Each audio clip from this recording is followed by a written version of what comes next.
Good evening. Good evening. You are with us, right, Agent Boomer? I am. I said good evening. And maybe it didn't come through. I kept hearing the music play.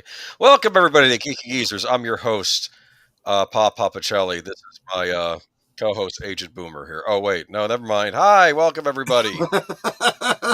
we are a professional outfit here, despite what it might appear like.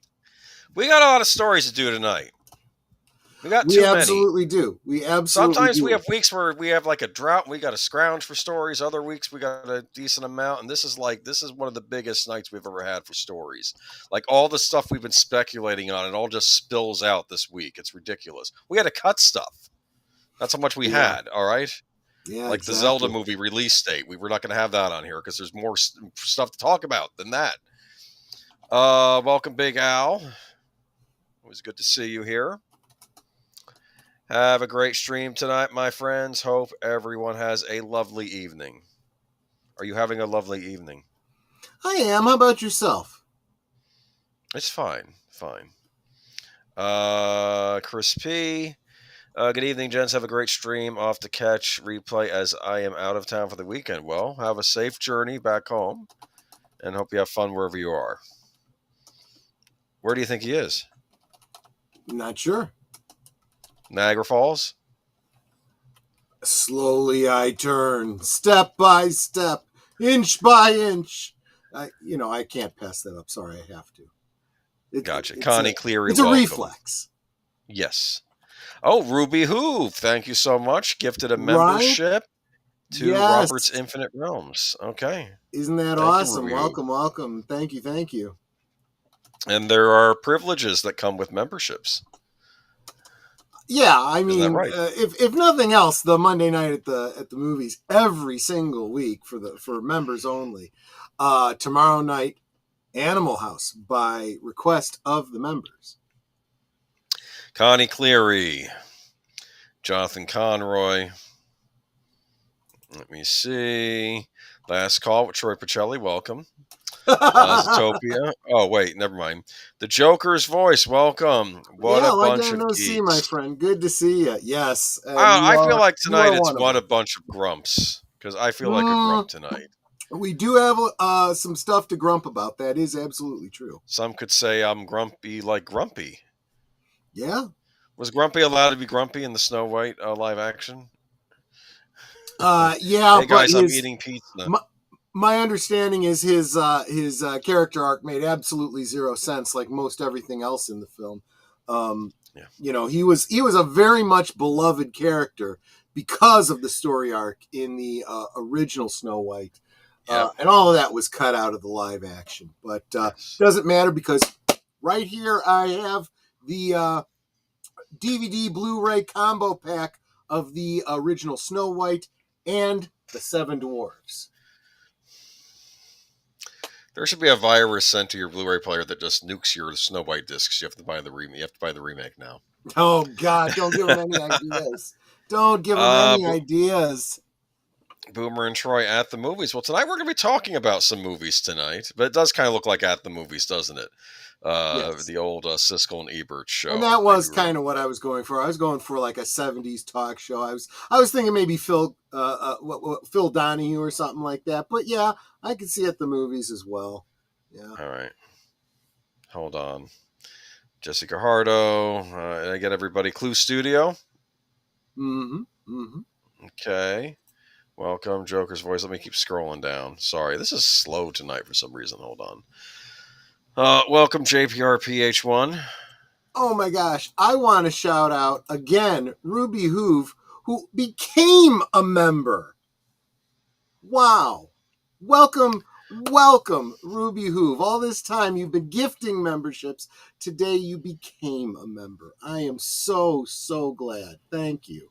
You are welcome. You are always welcome, but you are so appreciated. Yes. All right. And hail Age Boomer, Big Al. Everybody else, welcome Curtis Selby. All right. So I know some of you might be coming in from Deleted Scene Channel. Welcome, Zootopia. Always good to see you. All right, you want to get into the presentation? Because we got a lot to get through. Yes, I absolutely Snap to. do. Snap to. Let's, oh, yeah. Oh, sorry. I got to go to the presentation. I see what you're saying. It's all right. I see what It's you're all right. saying. Getting We to got it. There news you go. tonight. No good old days tonight. We're not going to celebrate the good old days tonight. But tune in this Friday night on Last Call with Troy Pacelli. We will be doing a retrospective on the Tom Baker era of Doctor Who. Yep. Does everyone's favorite Doctor, at least until David Tennant came around. But I think Well, I don't know. Since his time as the Doctor, people are starting to eschew him and going back to Tom Baker. Back to Tom Baker. You got to go back. We did the first 3 Doctors last Friday. You can check that out on my channel and Troy's. You can see the stream there as well. But everyone coming from Unscripted, welcome to Deleted Scenes. Thank you for popping in. And our first story of the night. Yeah. Why James Gunn's Superman has the power to save or destroy we didn't fit in a slide for Richard Chamberlain. I didn't fit in a slide for Richard Chamberlain. Oh my goodness, I'm a bad person. I don't know why I don't have. I told you, professional operation we got going on here. Let me at least drop a link for y'all. I apologize. We'll stay on here. Oh, I'm so sorry. That's okay. You know what? I can fix this when I put out the clip. I can even edit out this part and put in a slide for Richard Chamberlain when I do the clip. Yeah, absolutely. Did I at least do the? I did make the notes for it. I don't know why it's not in the presentation. I'm sorry. It was my mother's birthday today. We were doing a lot of stuff. Oh, happy birthday, Mama Boomer. Yes, basically yes. Who's also not a boomer. But anyway, anyway. Yeah, exactly. All right, post the link at least, and we'll get to this story right now. There we go. You got it in there already with the creepy skull face. Yes, Richard Chamberlain, an actor who got to start playing a hunky TV doctor and went on to become a miniseries maestro, died on Saturday, according to his publicist. He was 90 years old. I can't believe this. Right? Talk about a face of the 1970s. Think about it. But literally, he's been in everything since then. Going through his IMDb, I was blown away. Well, we were just talking about him very recently on Live from Sparkwood in 21. He was in, I think it was the first episode of Twin Peaks: The Return, the effective third season of Twin Peaks. That's right. So, he was. Yeah. That was an interesting cameo there. But I of course know him from the movie The Towering Inferno. Yes, which we did a rewatch of on Big Al Presents. I remember he was the son-in-law that cheaped out on the electrical fixtures in the building. Exactly. That's why it went up. He was the villain of that movie. Yep. You don't think Richard Chamberlain? You don't think he's going to play the villain in the movie he's in? But he was the villain in that movie, I think. Yeah. Yeah, well, that was a lot closer to the beginning of his career. So, although I do remember my mom and my grandmother both going, "Oh, Dr. Kildare," and I had no clue who Dr. Kildare was. That was before my time, but Chamberlain died in Hawaii of complications following a stroke. Publicist Harlan Bowles said in a statement, "The award-winning Thornbird star would have turned 91 on Monday." Chamberlain, a 3-time Golden Globe winner, wore many hats over the years: actor, singer, soldier, painter, author. But his first rose to prominence and cemented his heartthrob status, playing a handsome young physician in the 1960 series Dr. Kildare. The series aired on NBC between 1961 and 1966. In 1993, Chamberlain won a Golden Globe for the Best Male TV Star for his performance as Dr. Kildare. It took right off all around the world. As a matter of fact, Chamberlain said in 2021 interview, "I was getting all this attention and stuff, and it was my absolute total dream come true. I was so happy with it." Chamberlain also had a thriving film career. In 1970, he played Octavius Caesar in Julius Caesar alongside Charlton Heston and Jason Robards, and appeared in 1973's The Three Musketeers alongside Raquel Welch and Oliver Reed. Mm-hmm. Yep. In 1974, he had a role in the Oscar-winning film The Towering Inferno. In the 1980s, Chamberlain became known as the king of the miniseries, according to the Associated Press, and it's clear to see how he earned the moniker. He starred in the hit miniseries Shogun in 1980 and The Thornbirds in 1983. Shogun, which everybody's been talking about recently because of the recent remake. So yes. Each earned him a Golden Globe. In 1996, he reprised his Thornbirds role as of Father Ralph de Brickassart in the TV movie The Thornbirds: The Missing Years. Chamberlain also played the role of Jason Bourne in the first on-screen iteration of the Bourne Identity franchise, appearing in the TV miniseries in 1988. You didn't know that, did you? They did do an No, I actually didn't. Yeah, there you go. For the Matt Damon movie, it was Richard Chamberlain. Yeah. He later went on to star in several films and TV movies throughout the 1990s, including Birds of Prey and The Lost Daughter. Through the aughts, Chamberlain appeared as a guest star on many modern-day sitcoms and TV comedies, including Will and Grace, The Drew Carey Show, and Desperate Housewives. His final credit on his Internet Movie Database page is for the 2019 drama mystery Finding Julia. In addition to a brief career as a recording artist, Chamberlain took several memorable stage roles over the years, including a run as Henry Higgins in My Fair Lady. I could see him in that, yeah. I can too, yeah, absolutely. And a brief stint on Broadway opposite Mary Tyler Moore in Breakfast at Tiffany's, which closed in previews.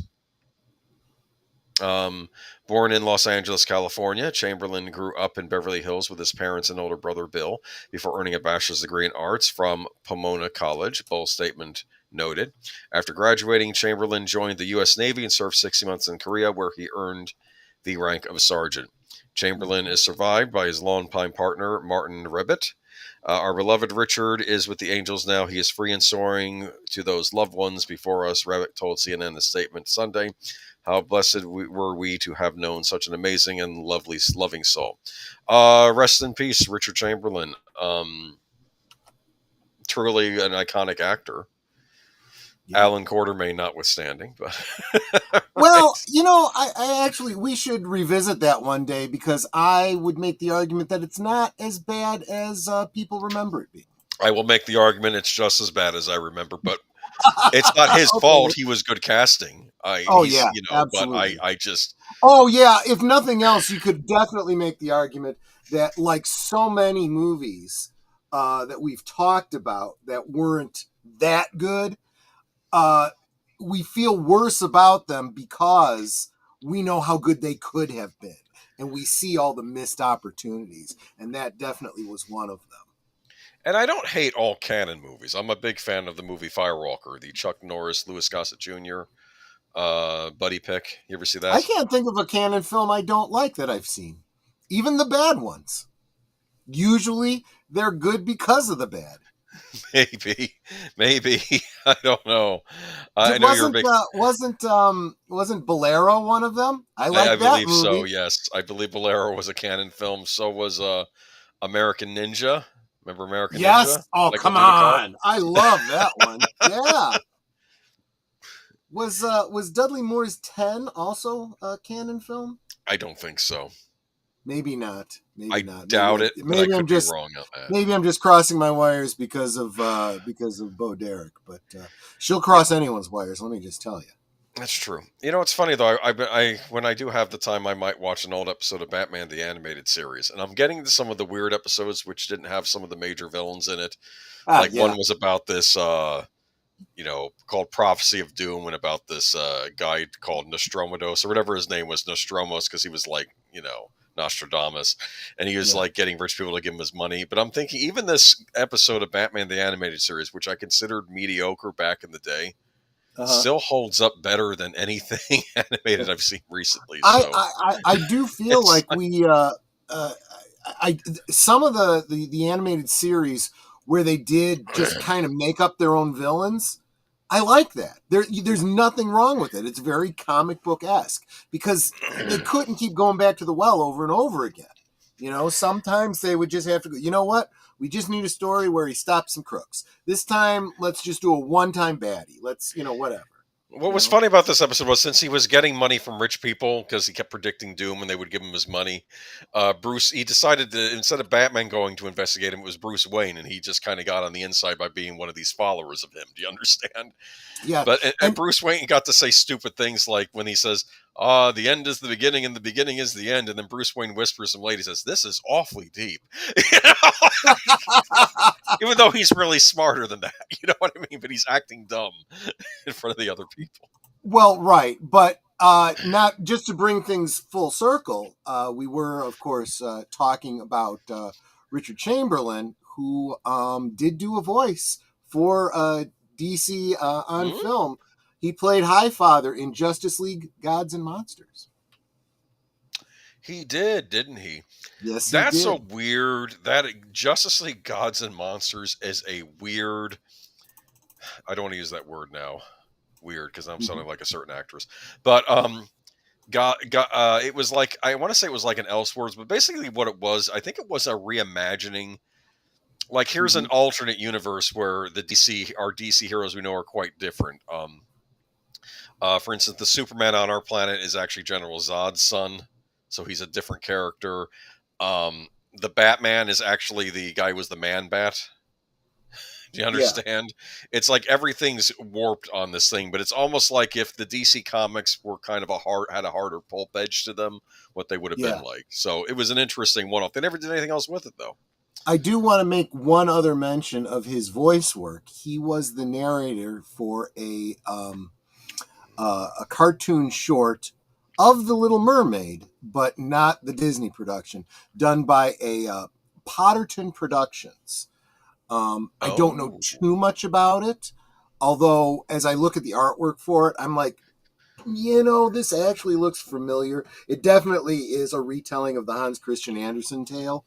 So I might have to look into that. Sorry, I've not been paying attention to our comments in the chat, too. Is that the rival movie where Superman is an illegal alien that crossed the Mexican border? He was adopted by people crossing the border instead of the Kent farm. So he actually knows how to speak Spanish. But I wouldn't be surprised if mainline Superman doesn't know how to speak Spanish, among many, many other languages. He didn't on Smallville. It's kind of funny because in Superman 4, he speaks perfect Russian, right? So, this is another super ability. And then on Smallville, he can't speak Spanish to the... Well, but see, again, that's one of the charms of Smallville, because you realize, again, this is a deep dive into him becoming Superman, and maybe realizing maybe I need to be a little bit more global, maybe applying himself to learning other languages, and realizing, I have a great deal more skills than I realize. He may not have realized his super recall, super intelligence. Did you know that Disney originally wanted Richard Chamberlain to play the villain in The Rocketeer? Did you know that? I might have heard that, to be honest with you, and it wouldn't have been bad casting. Do you know who they got? You mean beside Timothy Dalton? Yes, it was Timothy Dalton. You're right. I was going to say it was one of the James Bonds, wasn't it? Yes. And welcome to the chat, Netter of Netters Network. Hey. We're just talking about Richard Chamberlain. Yes. Jessica Ardo says, wait till you get to Baby Doll in the animated series. I remember Baby Doll from the animated series. That was a child actor story gone wrong. That one is a heartbreaking one, let me tell you. What's interesting, when they did the second Batman animated series, when they made 20 more episodes that took place a few years later, she teams up with Killer Croc, and they become like a Bonnie and Clyde duo. It's interesting. Oh, interesting. Yes, they did that later on, so they had her come back. That's one of the great things about the Batman the Animated Series, and it's also why I feel like, people just don't get Batman, right? Always going for the dark and gritty, and then you do, and we're going to talk about this. This isn't completely off topic for the night. We'll get into this with Batfleck a little bit, but, Batman just going around killing people left and right. If you look at the animated series, which of course had to be child friendly and primetime friendly, still some very heavy duty stories in a way that I think is appropriate and good for kids. I think equated it to old Hollywood movies. How old Hollywood, even the ones made for adults, could still be watched by children. That's how it was. That's the sensibility it had. Yeah, and it also has that sense of children don't need to be mollycoddled and talked down to. You can deal with very big stories even for children. And in fact, I would argue you should. Going back to my days growing up with Sesame Street, dealing with things like death and divorce, you know, we don't hide these things from kids. We find a way to expose our children to them in a less traumatic way than having to go through it themselves in advance. As I recall, Sesame Street even dealt with interracial relationships. Yeah, you could argue that because I'm gonna draw a blank on the. It was Gordon and Maria. No, wasn't it? It wasn't. Gordon was married to Susan. It was the other bloke who was dating Maria for a long time. He was a black man, and I just can't remember his name. And maybe someone in the chat's going to get it before I can think of it. But yes, you're absolutely right. They absolutely did, and it was one of those things that they never even addressed it. They just had that couple in there, and never a problem, never a question. Well, you know, it's kind of like in the original Snow White and the Seven Dwarfs when Dopey doesn't speak, and they're like, why doesn't he speak? And it's like, well, we don't have a problem with that as long as he does his work. You know, he doesn't have to speak. And, you know, the point was they accepted him for who he was. Yeah. Instead of trying to come up with a reason for, you know, all this other stuff. We're going to get into Snow White, too, and all the problems there as well. You mean Snow Wrong? Well, yeah, good point. Good point. Ooh, the episode where Gordon is winds up in a coma. I remember that episode, and that was the episode where when he wakes up, Gordon says to Batman, "If I was a younger man, I could have been like you. I could have been a hero." And he said, and then Batman says, "You are a hero, Jim." You know? Exactly right. Exactly right. Yeah, and that was the episode where Batman was kind of losing faith in the cause. He was sort of like, and then Robin had to give him a talking to. Robin. Well, and that is again, that is why Robin is important, and the fact that he hasn't been in any serious live action Batman film is just ridiculous to me. And I say serious because the Joel Schumachers were not serious. Let's be honest. Yeah, we're long overdue for a Robin in a live-action Batman movie. But speaking of live-action superhero movies, let's get to our first story of the night.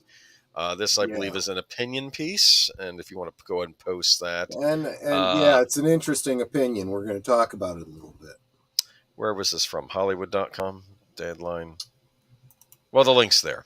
Anyway, look up in the sky. It's from Slash Film. All right. Look up in the sky. It's not a bird, it's not a plane, and it's not even Superman. What it is, incredibly enough, might be Warner Brothers' last chance at salvation amid a 2025 of risky blockbusters as the fresh reboot. Listen, they got the Minecraft movie coming out in a couple weeks. That'll probably... Oh, I'm sure that's going to be a blockbuster. See what I did there? A blockbuster. A blockbuster. Yeah, that's funny. That's very funny. Thank you. $150 million budget. Yeah. $150 million. It'll be lucky to come close to breaking even. $2.15. I'm telling you. This was we talked about it before. I said they should have treated it like a Lego movie. It should have been that kind of animation. Could have been all the same actors doing the voices, but no. Anyway. Yeah. So getting back to this, as the fresh reboot that DC Studios needed to mostly wipe everything clean and start over from scratch again, James Gunn's impending Superman movie was always going to represent a major gambit to get things off on the right foot. But nobody could have anticipated the perfect storm of factors leading to the dire straits that the entire studio now finds itself in, particular after a series of box office missteps in recent months. Now, rather fittingly, the future of all Warner Brothers might very well rest on the shoulders of the Man of Steel. What else is new? According to the latest edition of the Puck newsletter, written by industry veteran Kim Masters, there is trouble afoot over at the offices of Warner Brothers, and the theatrical performance of its remaining movies this year, especially Superman, may go a long way toward deciding the future of the studio. After initially disappointing returns from Mickey 17 this past weekend, the heat is getting turned up on the studio chaperones Michael DeLuca and Pamela Abdy. The Puck report mainly focuses on rumors concerning their tenure at Warner Brothers and whether they might end up becoming the next high-profile casualties of the infamous trigger-happy CEO David Zaslav. Although much of this has to do with the exorbitant budgets handed out to various movies under DeLuca and Abdi's leadership, it mainly comes down to the shareholder perception of WB's library of IP and the potential of the brand to succeed where the others have failed. And that's where Superman comes in. DC has rarely found itself at a bigger crossroads in live-action history, which means the pressure is squarely on Gunn and co-studio head Peter Safran to get this blockbuster to high in every sense of the word. Where Superman goes, it increasingly looks like Warner Brothers as a whole will follow. Warner Brothers has always bet heavily on the financial prospects of its crown jewel DC franchise, but it's safe to say the stakes have never felt higher than they are now. The internal concerns currently unfolding within the walls of the studio aren't directly a result of the critical flops and box office disappointment of various DC movies in recent years. Looking at you, Blue Beetle, Black Adam, and especially the misfiring sequel Joker, Filet Dieu. But those certainly haven't helped. No, this is a very much an issue in Warner Brothers' approach. On paper, investing hundreds of millions of dollars to original projects such as Bong Joon-ho's sci-fi epic Mickey 17, Maggie Gyllenhaal's star-studded Frankenstein production The Bride. Did you know about this one? No, I did not. Okay. Paul Thomas Anderson's upcoming $100 million plus film starring Leonardo DiCaprio, the Ryan Coogler directed Sinners, and more is actually great news for the state of the industry. It's less than ideal, however, when the hefty budgets of each of those titles requires a return on investment that already feels questionable, to say the least. This is a dilemma that Films Ryan Scott has been banging the drums for quite a while, some time now. Hence, all eyes now turn towards this summer's Superman, a film that could make or break Warner Brothers in more ways than one. After citing several insiders with a rather pessimistic outlook of Warner Brothers' 2025 slate of movies, the Puck article finally gets to its juiciest tidbit. The basic gist of it: Superman needs to perform well among general audiences. If it doesn't, we could be looking at a totally different version of Warner Brothers in a shockingly short amount of time, to quote directly from the Puck. Meanwhile, Gunn and Safran are busy with a little project of their own, Superman. The July release has now taken on almost incalculable importance to Warner Brothers' discovery. If Warner's can't finally make the DC franchise work, there is genuine fear that the studio will go the way of 20th Century Fox, which was swallowed by Disney in 2019. That couldn't possibly sound more ominous, though. It speaks of the importance of everything Superman represents for DC and Warner Brothers in general. This is the last chance to make Superman a box office juggernaut that the character has never really been. If it works, Gunn and Safran might be in for even more change. I would argue the Christopher Reeve Superman was a box office juggernaut back in '79. It was, but yes. Here's the analogy that I'd like to draw there. Back then, you had equal amounts of studio concern and interference, as evidenced by them getting rid of Donner before he had finished Superman 2, and all the problems it caused thereafter. But keep in mind that Warner Brothers was coming from a very, very different point of view than they are right now. Warner Brothers is in a precarious situation, as are all the other studios coming off of the coup and an election and world politics and DEI and every other thing that is destroying the box office right now. And they're trying to survive.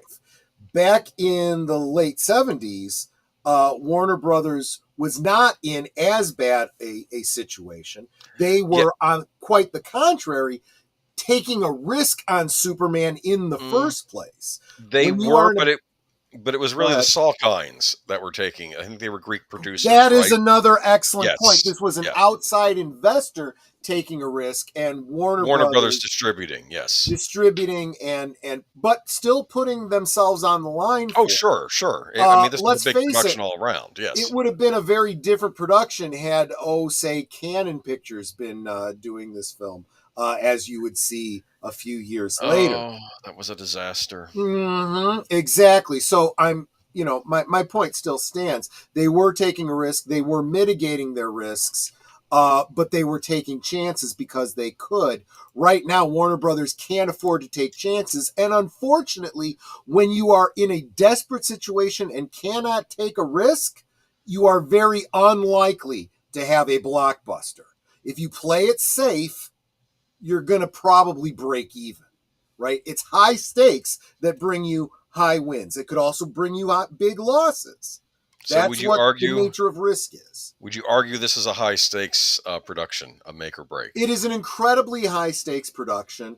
They are unfortunately not taking the risks that they need to make it successful. Well, they're not promoting I am not predicting it. Well, I am not predicting it to be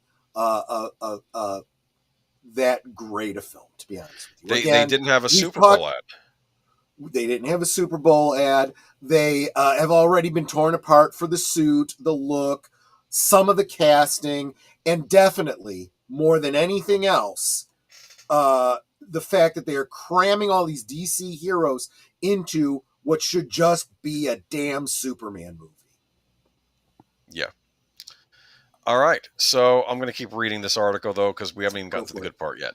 Now we get to the really fascinating part of the whole saga. Despite a proven track record of success at various studios over decades, Michael DeLuca and Pamela Abdy sure seem like they're on the hot seat in 2025.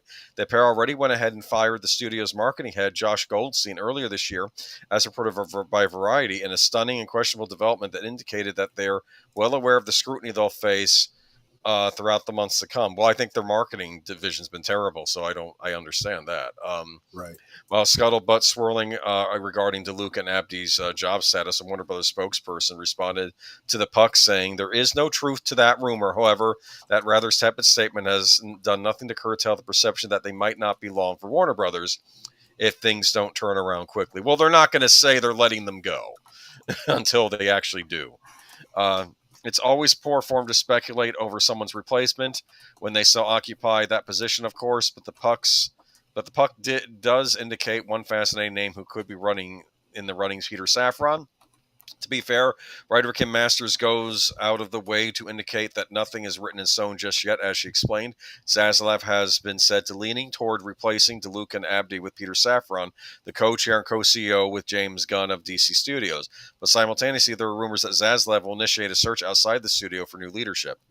If the former comes to pass, one has to imagine that Gunn would be none too pleased to see one half of the all-important pairing get pulled away from managing the business side of DC.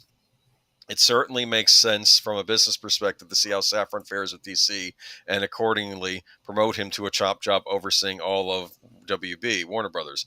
But in an unbelievable story, could the potential success of Superman also end up kneecapping the DC franchise if it costs Safran's involvement?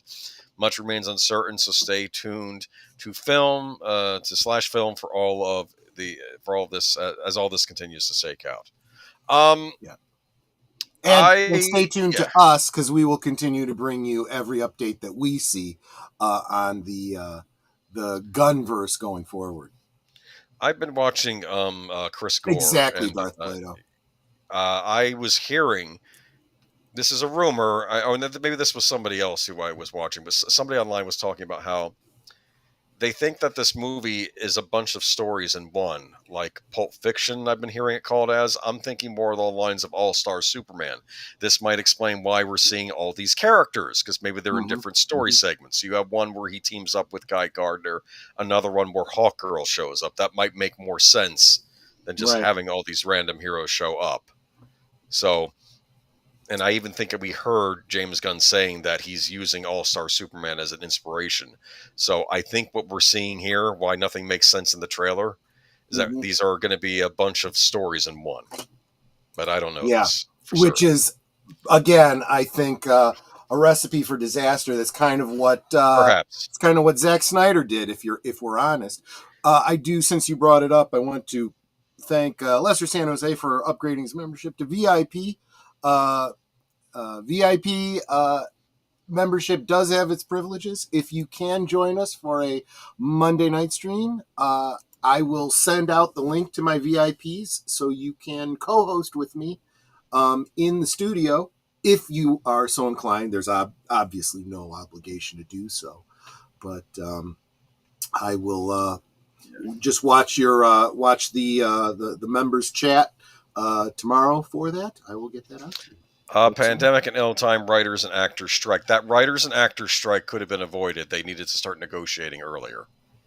Yeah. Because I told you, I think it was John Campia, who I don't always like, but he had made an argument that why did the directors settle so early? And he says, well, because they started negotiating a year ago. So that means that the writers and actors probably could have started negotiating early and gotten what they needed before the strike deadline hit. I would argue that even the decision to not negotiate is a negotiation tactics. I don't think it was a smart one, but I think it's one that they were trying. Also want to welcome Tommy. You think it would? I didn't see you earlier. Yes. Oh, you think that it would have? Okay, you think that was a tactic, thinking that to make the other side sweat, the actors and writers guilds were trying to make the studio sweat a little. That's why they didn't. That would be the theory, right? The problem is you have to. Yes, because you have to be coming from a position of strength before you could do that.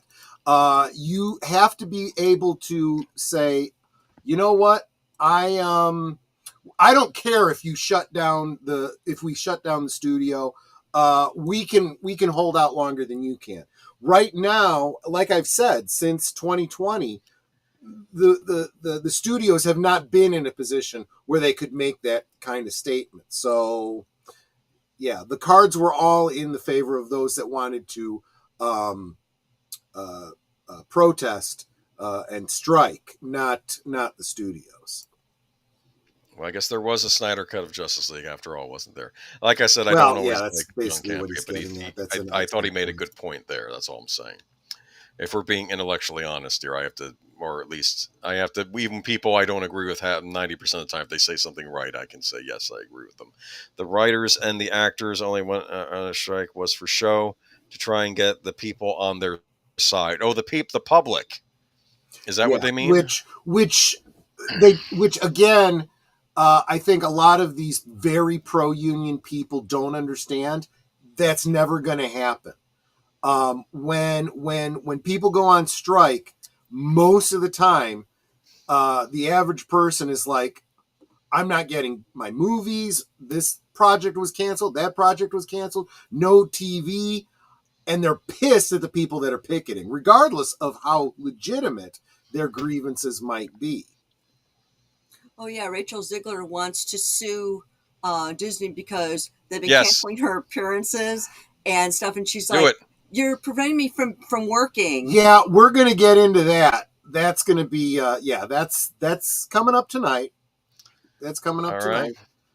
I'm not sure I necessarily would have gone with this particular image, but because actually in this particular instance, I'm kind of on Ben Affleck's side. I know. I had to pick a clip from Jersey Girl. That's what.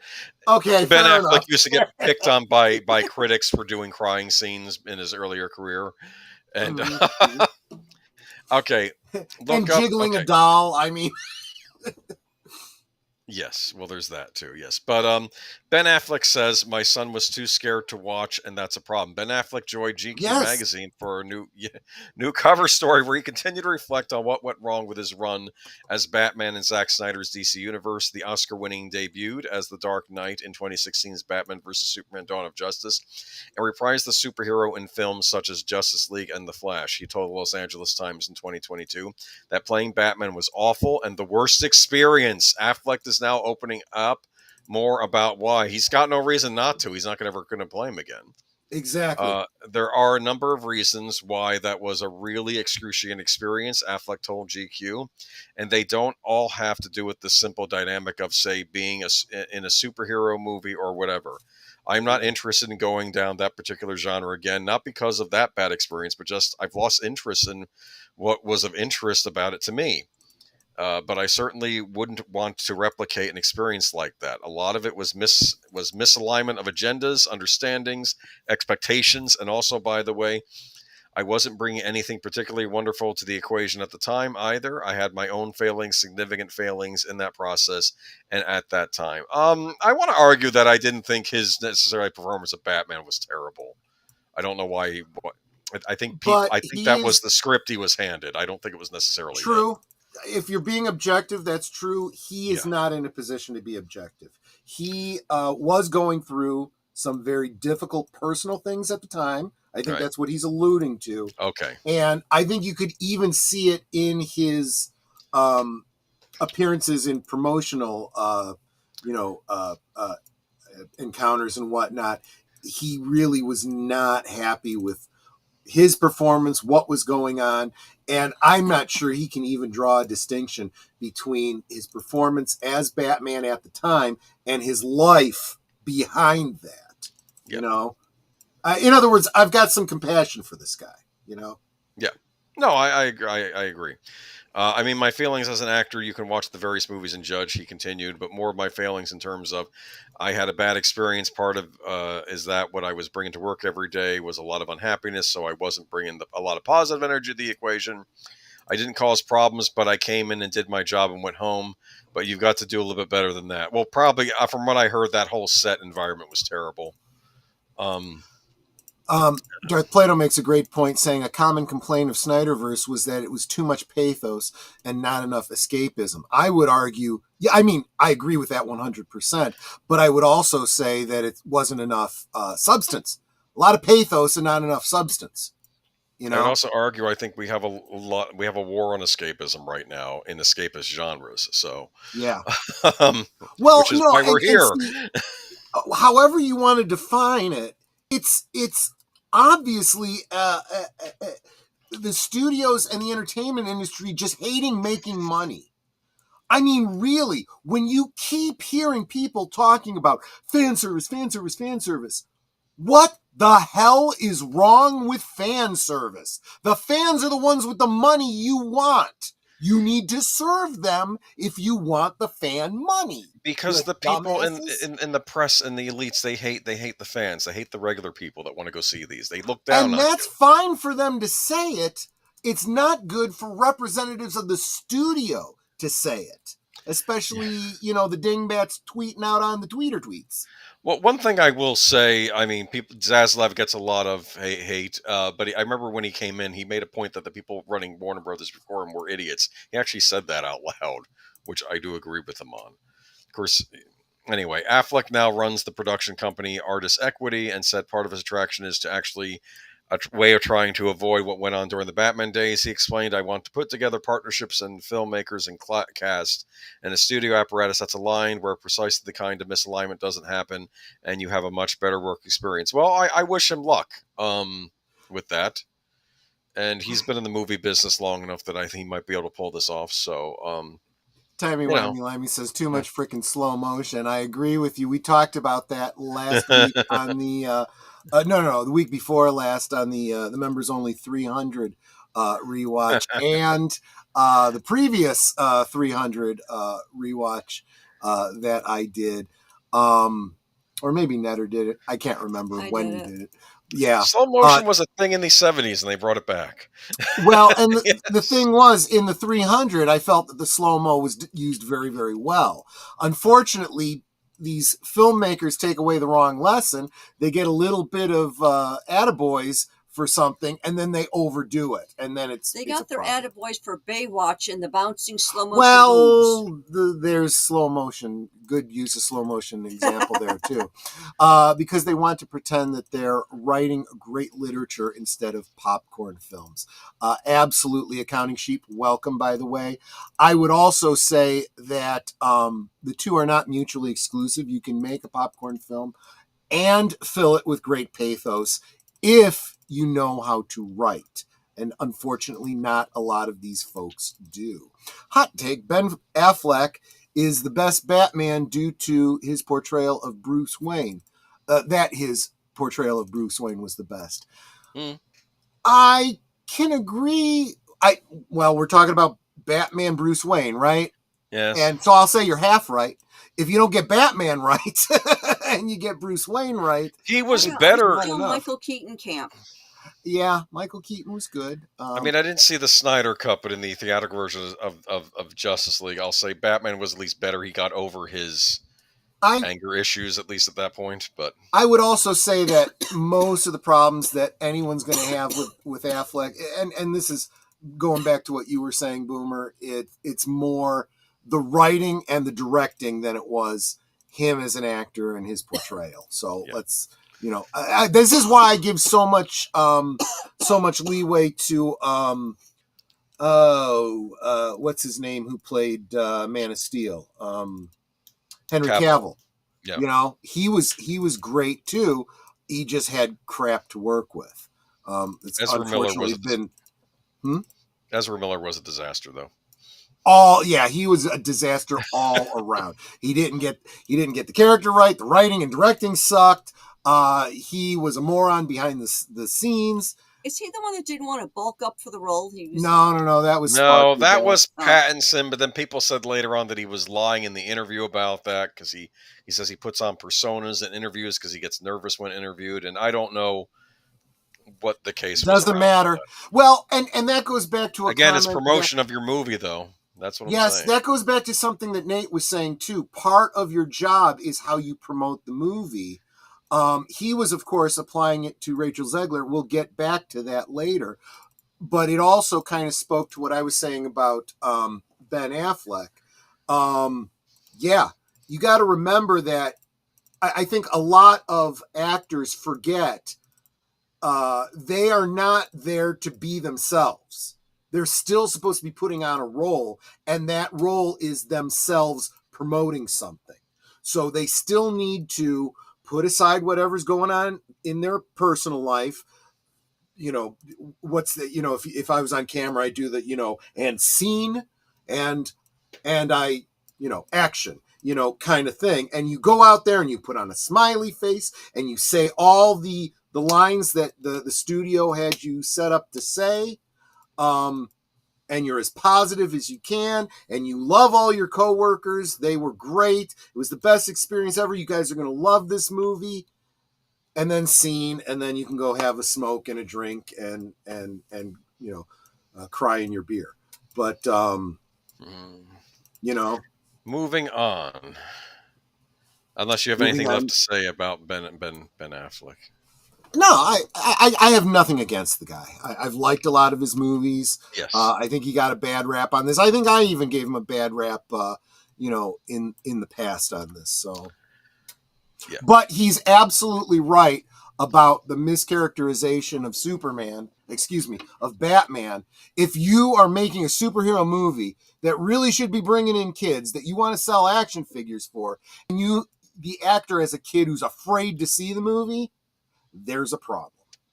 Yeah, because he probably wanted to show his kid Batman. He's like, the kid don't want to watch because it looks scary.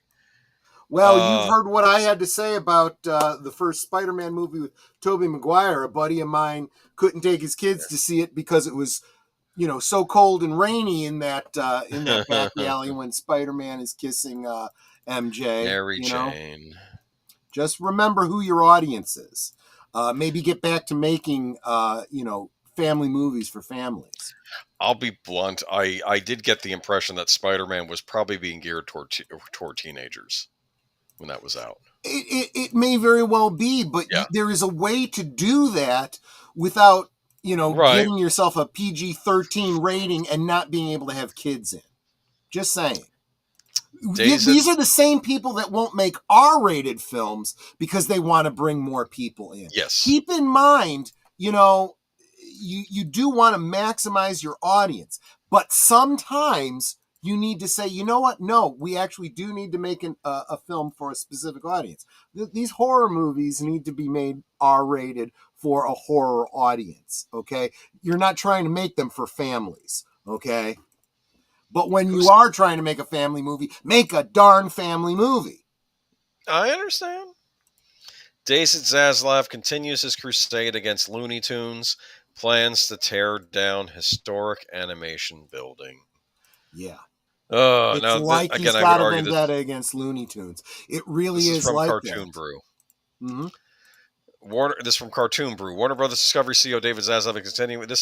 I would argue this might be an opinion piece, but it's interesting. Warner Brothers Discovery CEO David Zaslav is continuing his systematic crusade to dismantle Warner Brothers and animation legacy, and he's doing it with the kind of thoroughness that borders on obsession.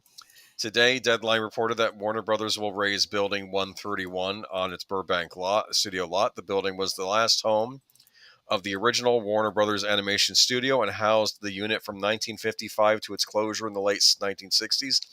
It is the building where hundreds of theatrical animated shorts were produced, including classics like Robin Hood Daffy, Three Little Bops, Birds Anonymous, Tabasco Road, and What's Opera Doc. We all remember some of those, don't we? Oh yeah. I remember the Three Little Bops. That was the Bebop Pigs. Remember that one? Yep. I don't know. Per the Deadline story, the building is being torn down to create more base camp space for the myriad HBO shows that are shooting on the lot and will not be replaced by a new structure. Their teardown is imminent. So great. We lose an historic landmark for some awful Max shows that we'll forget about in 10 years. But anyway, that's just me. All right. That's just my opinion. But the building was custom built for the company's animation department, opened in the fall of 1955. Below from Warner Club News and internal company newsletter is a view of the building under construction in 1955. Yeah, you can look at that if you click on the link. The decision to raise the building, which has not been an animation studio for many decades, but which holds significant historical value, comes shortly after Warner Brothers deleted all of the classic Looney Tunes from the company's flagship streaming product, Max. The studio has also refused to release the last two Looney Tunes features it has completed, Day the Earth Blew Up and Coyote vs. Acme, and is instead attempting to sell them to third-party distributors. Last year, Warner Brothers also vacated the Cartoon Network building in Burbank as it merged with Cartoon Network Studios into a division of Warner Brothers Animation. Day by day, Warner Brothers is eliminating all traces of its animation legacy in Burbank, though the end game isn't yet quite clear. I mean, I'm sorry. One of the reasons why I used to love Warner Brothers as a studio is that I thought they had a robust animation division. Right. More known for their television series when I was growing up than theatrical features. But in fairness, it started out as cinematic shorts, films that were done before movies. The old Looney Tunes, which we kind of fell away from, and those are the shorts that eventually ended up making it into regular syndication on television, and from there they built their television cartoon empire, if you will. It's funny. I was watching a story on the Disney animated series DuckTales, and DuckTales was in large part responsible for the animation renaissance that happened over at Warner Brothers, because Fox had syndicated rights to show DuckTales on their channel, but when I guess Disney bought ABC or became affiliated with ABC, suddenly DuckTales ended up on there all the time, and Fox was left without this very popular children's cartoons. So they were scrambling for children's content to throw on their Fox Kids section. And that's probably when they reached out to Warner Brothers, and they started with shows like Tiny Toons. Later we got Batman the Animated Series. Yep. So that's where all that came from. Welcome, Mark Malikoff. Absolutely.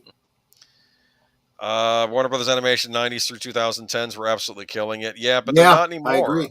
It's just, I think it's coming to an end. I mean, they still have an odd DC animated thing come out lately, and they've done nothing with Looney Tunes. I would argue that this is another example of pushing out the talent for less talented people. Let's put it that way. But it will get more Max series.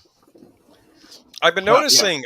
I've been noticing a problem. I'm starting to think that this whole streaming thing is destroying Hollywood.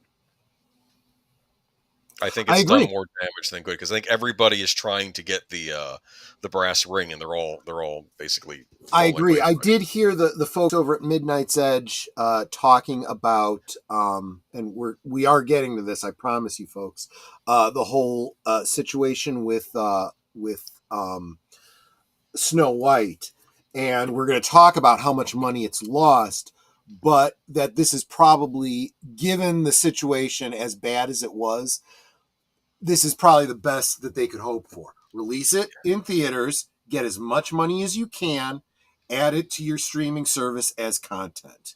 And that really needs to be how they think about everything they put on their streaming service. If you want to make money off of it, you put it out at the cinema. You make as much money as you can. In fact, making a profit is really the way to go. Then move it to your streaming service as, in quotes, content to make, an attractive place for people to want to give you monthly subscription dollars to keep seeing your content. Moving on to the next article. Yeah. Now there is we're moving into the gaming portion of the night's stream, and the order that I put these in is very important. We need to establish this before we get into the next. Very pretty. Yes. But if you're not Japanese, you're not going to get to see it. That's basically what's going on here. And I don't blame them, to be honest with you. Yeah, because maybe you don't go to holy sites, because that's what these are. Yeah. Real-life Japanese shrine that appeared in Ghosts of Tsushima bans all tourists after grave and unforgivable act of disrespect. After Japan's prime minister responded to questions around Assassin's Creed Shadows and the risk of copycat defacing of shrines, the shrine linked to Ghosts of Tsushima has banned all tourists after an unforgivable act of disrespect.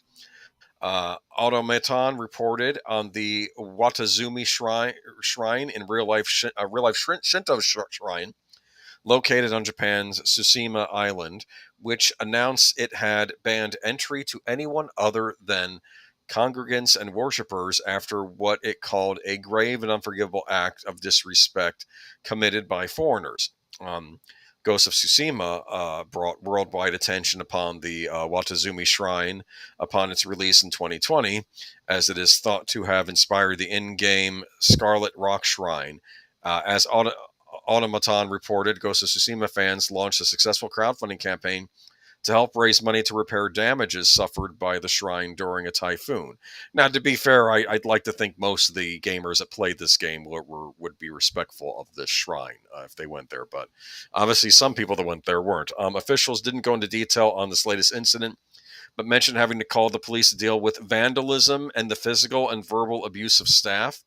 Inbound tourism's destruction of places, things, and people cherished by the Japanese is nothing less than the destruction of Japanese culture. Automaton quoted shrine officials as saying, "The incident comes hot on the heels of the controversial launch of Assassin's Creed Shadows in Japan. Shadows, which like Ghost of Tsushima is set in feudal Japan, launched last week alongside a day one patch that quietly made a number of important changes, including to temples and shrines. The update made temples and racks. The update made tables and racks in temples and shrines indestructible and changed citizens without weapons, so they no longer bleed when attacked, and thus reduce blood spill in temples and shrines." Ubisoft told IGN the day one patch was for all players and not Japan specific, but was hard to see the changes as anything but a response to the controversy surrounding the game in the country. I want to make a point. They keep bringing up Ghosts of Tsushima.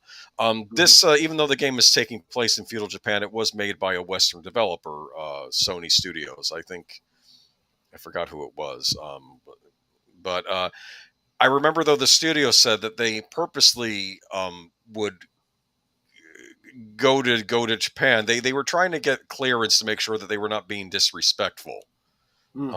They were actually taking care to make sure that they were doing the period right, and they weren't doing anything that would be insulting to someone in Japanese culture. So I know that they did their legwork on that, even though the developers weren't from Japan, which is, I think, what you do. I don't think that was done with Assassin's Creed Shadows. It absolutely was not done with Assassin's Creed. Yeah. And we'll get into that. Yeah. The Assassin's Creed Shadows question was asked by Japanese politician, a member of House of Councilors in Japan, Hiroko Kada. Kada, who will campaign for re-election this summer, said, "I fear that allowing players to attack and destroy real-world locations in the game without permission could encourage similar behavior in real life. Shrine officials and local residents are also worried about this. Of course, freedom of expression must be respected, but acts that demean local culture should be avoided." Prime Minister Shiba responded, "How to address this legally is something we need to discuss with the Ministry of Economy, Trade and Industry, the Ministry of Education, Culture, Sports, Science and Technology, and the Ministry of Foreign Affairs. Defacing a shrine is out of the question.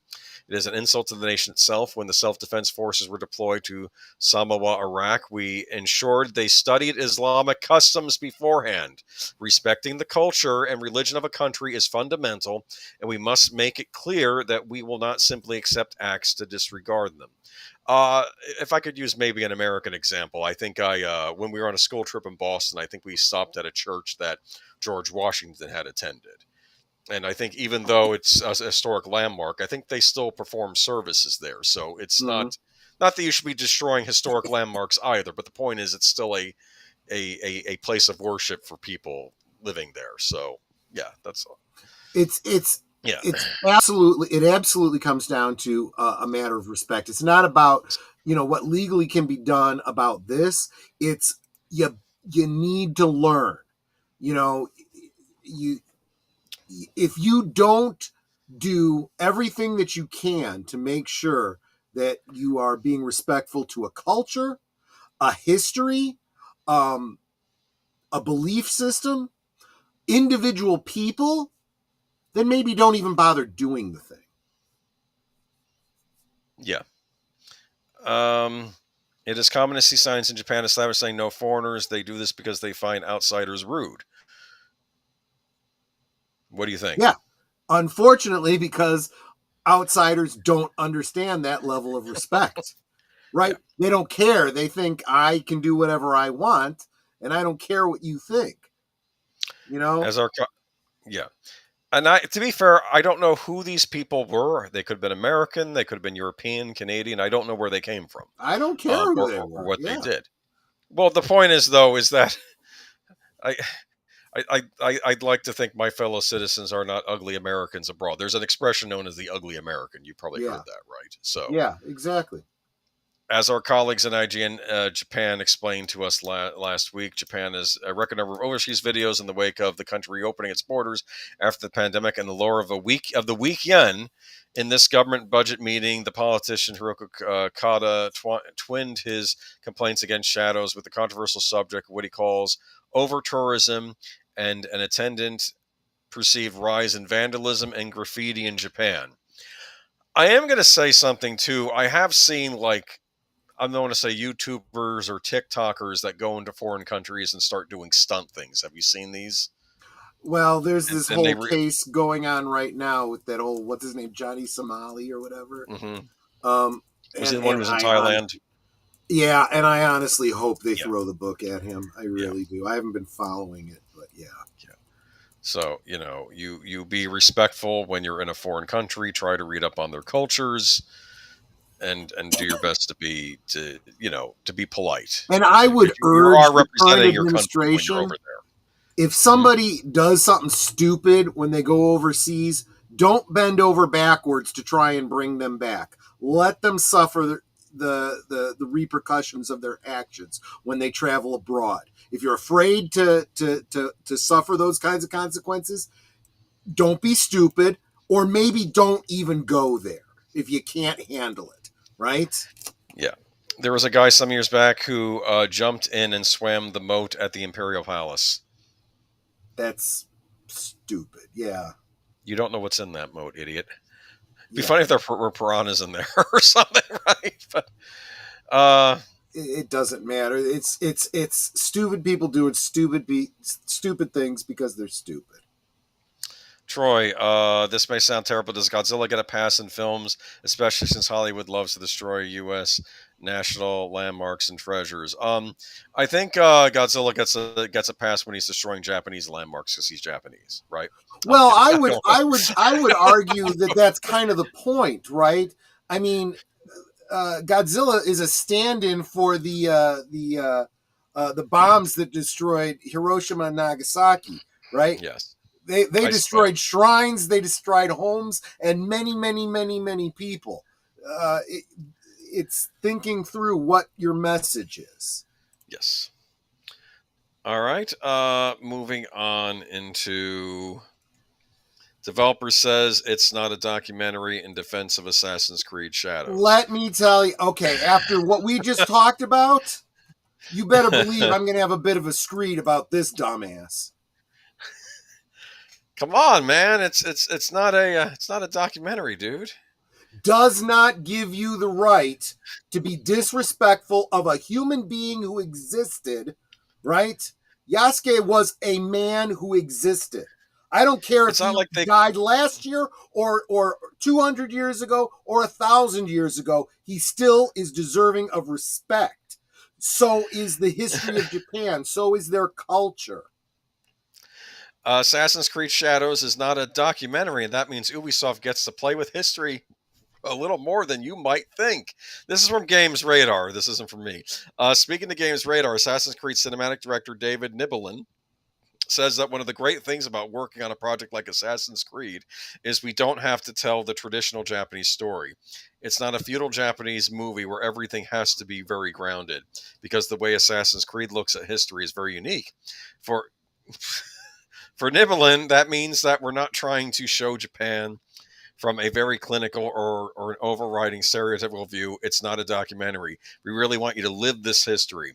There are little modern elements to the game, Nibelin says, because Ubisoft gets to play with the formula. Some of that playfulness appears in the existence of the two protagonists, No and Yatsuke. According to Nibelin, that offers the perfect moment to see two perspectives of Japan, because with just about all the cutscenes, we try to find ways to flavor them in terms of how the NPCs react to you. Between a samurai and a villager from Iga, the reactions of NPCs are going to be very different, and we get to flavor these with little variations in what they say, what their eye lines do. Plenty of the best. Let me translate that. We get to be, ugly Americans because we feel like it, because it's fiction and we can do whatever the hell we want. We don't have to be respectful of anybody or anything. Now, let me bring up this comment from Pit Snipe Husker. Welcome, by the way. Good to see you, my friend. Everyone here had the joy of traveling abroad with a large group. You find out how dumb your companions are real quick. Sad but true. Yes, and one such person is the dev over here. Trying to defend his shit take. Now, I don't know what specific nationality he is, but I do know that Ubisoft is mainly a French-Canadian company. So, I'm not actually, this guy's an American. This is. Actually, I think Darth Plato put it way better than I did. It's not a documentary. Well, that's beside the point. The quote illustrates the contempt for the issue. That's exactly right. They're literally making our point for us. By saying it's not a documentary, I guess I could have just as easily said, tell me you have zero respect for Japanese people, culture, and history without telling me. Here's what I don't understand. Every Assassin's Creed game prior to this, the characters you play as are not based on historical characters. They're made up for the game, But with Yatsuke, they made him a playable historical character. This was the first time this happened. Of course, they still play fast and loose with other history. For instance, it says here, Assassin's Creed Brotherhood's fist fight with the Pope has long been held as an example of the kind of way in which accuracy is not a key concern. So I guess there wasn't a fist fight with a Pope that we know of. Anyway, they've done a ton of things. I would agree with Jesse Guajardo's point too here, except Ubisoft still has to take responsibility for it. I don't care who did it; it's their responsibility. They're not going to take responsibility. They're very prideful. They're claiming victim. They're claiming victim. They will. They are taking responsibility whether they want to or not, because this could very well kill their company. Their company is on a knife's edge, and this is way no bueno. Well, does this go into our next article, which is that the spinoff? Oh yeah. I had actually forgotten how well these flow into each other. Yeah, well, you're the one that put them together. I guess. Ubisoft spins out new unit for Assassin's Creed and other games. Tencent to take 125 billion stake. This is very interesting what they've done here. Yep. They're not giving them a stake in Ubisoft proper. They're spinning off their most popular franchises into a separate, I guess, sub-company, subsidiary, and that's what they allowed Tencent to buy into. This was actually rather clever on their part. I don't know if this will still save the company, but it might keep the wolf at the door a little while longer.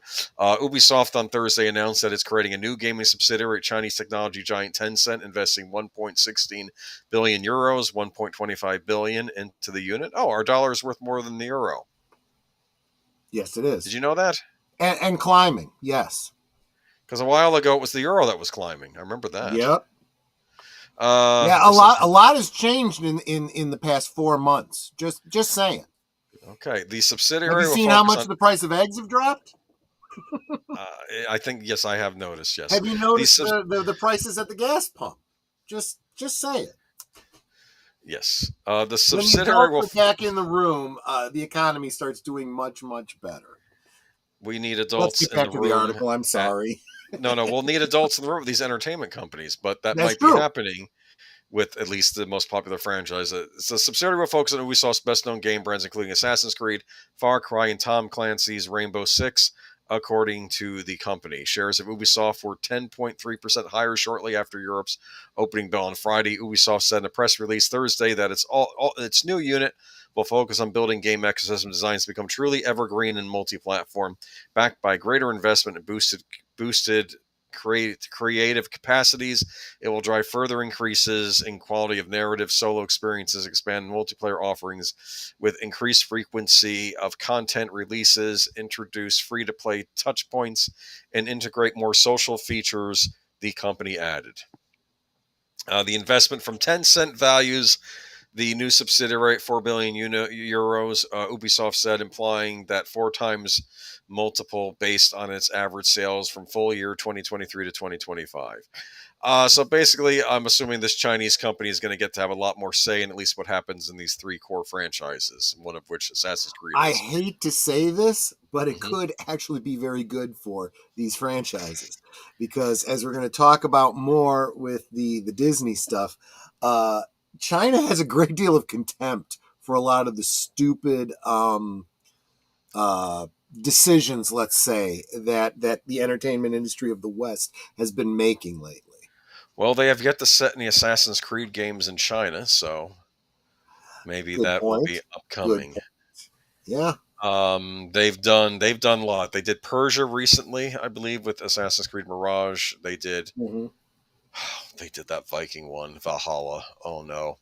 Yeah. I think I got annoyed. People were getting annoyed with the trailer because it was showing the Vikings as heroic, and I guess King Stephen of England as the antagonist. And I'm thinking, isn't King Stephen of England trying to protect his country from Viking invaders?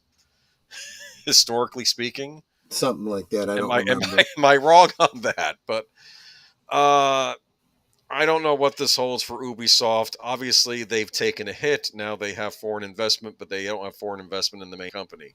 I'm assuming they could just dump these franchises, worst case, and still hold on to the company proper, which probably includes Rayman and Just Dance, right?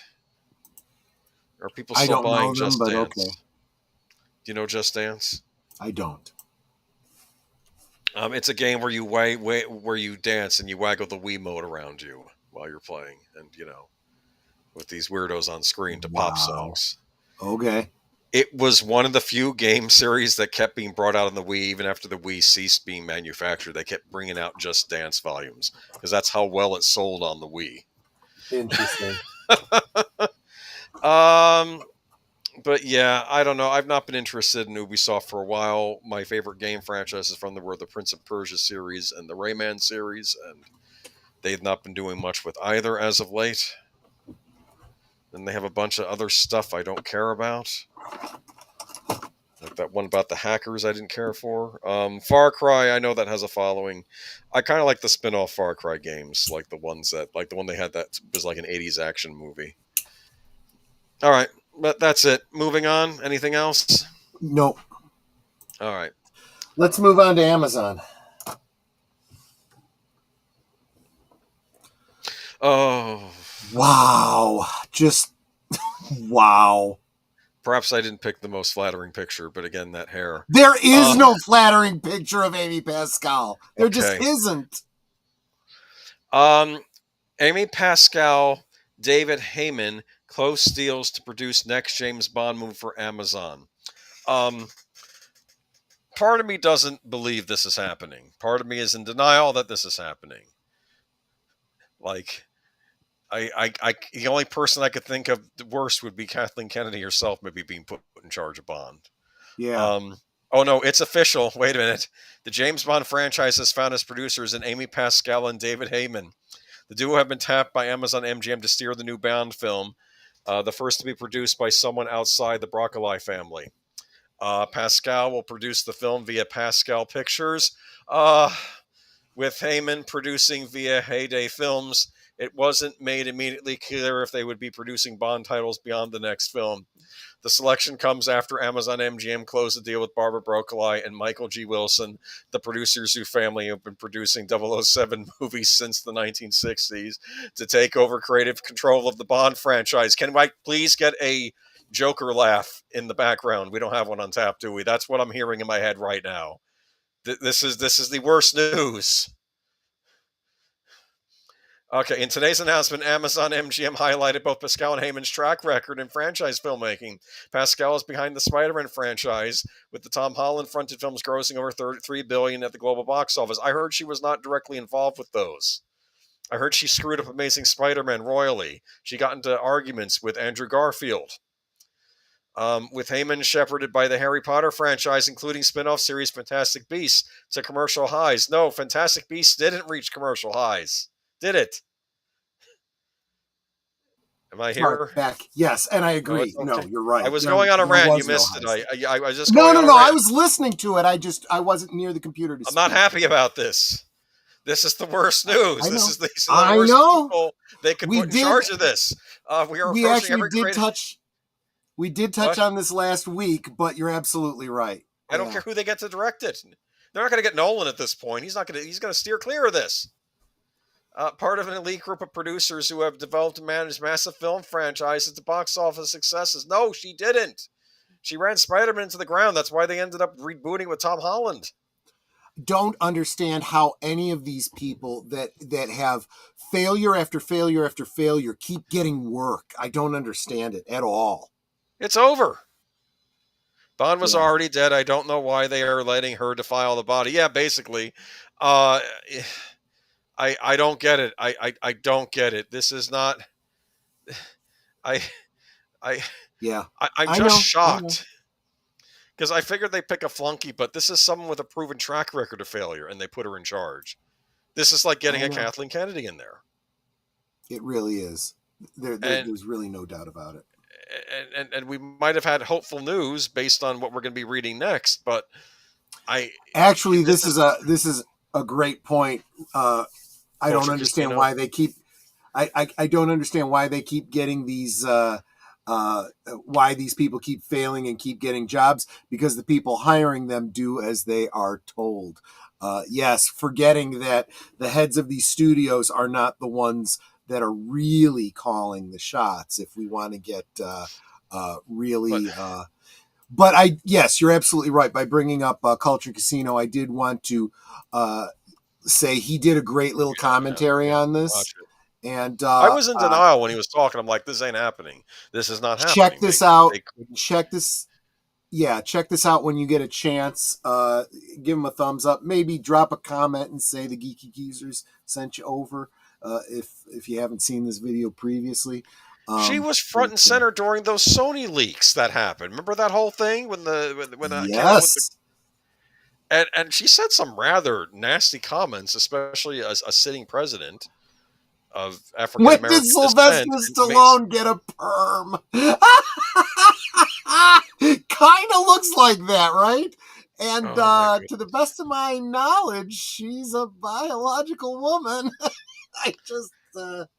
No, I think she looks like she was generated by Unreal Engine or something like that, you know, using the modern take on women in games. Maybe this will be the olive oil we'll see in that new Popeye slasher movie, right? I'm kidding. I'm just. Yeah, I don't get it. Yeah, but check out Culture Casino. Let me bring up the link. Hold on. Did we already post it? I did post it. Okay, all right, good. Yeah, okay, there we go. Yeah, so check him out. He's good people, and he has some very insightful commentary on this. You have to understand that I was not hopeful that anything good was going to happen with James Bond, especially after that last Craig movie. But then I heard rumors thinking, well, maybe they'll try to get Nolan, and Nolan will set it in the 60s. And Nolan had enough way that he'll at least do things his way, whether you like his way or not. It might at least be a vision for the movie. And then I find out this. So I can tell you right now, they're not going to get Nolan. If Pascal's involved, forget it. He's not coming on board. Because he needs he needs to be able to do what he wants. And she's going to interfere. She will interfere every step of the way. And this will be as bad, if not worse, than what Barbara Broccoli was doing toward the end of the Craig era. This may make the worst of the Craig era look good by comparison to what we're going to get. But what do I know? Yeah, they had Blofeld with a bad week in Night Before Forever. The guys are really, Pit Snipe Husker says. Now, come on, let's not be unkind here. When did Robin Williams arise from the dead and get the surgery? Okay, anyway, says it's Blofeld in a bad wig. I don't understand why she's been hired again. I thought her career was over, and there's got to be. There's got to be back from the dead again. I would be shocked if it doesn't have something to do with some Soros dollars somewhere. But it's Amazon. I thought Amazon had money to burn. That's why they keep getting involved with all this. Of course, maybe they did, and they had to pay an extra $1 billion for the Bond franchise. I don't know. We'll see. We'll see what happens with all this. But my gosh. But they should do Weekend at Bernie's meets Bond. Have Jason Statham in it or something.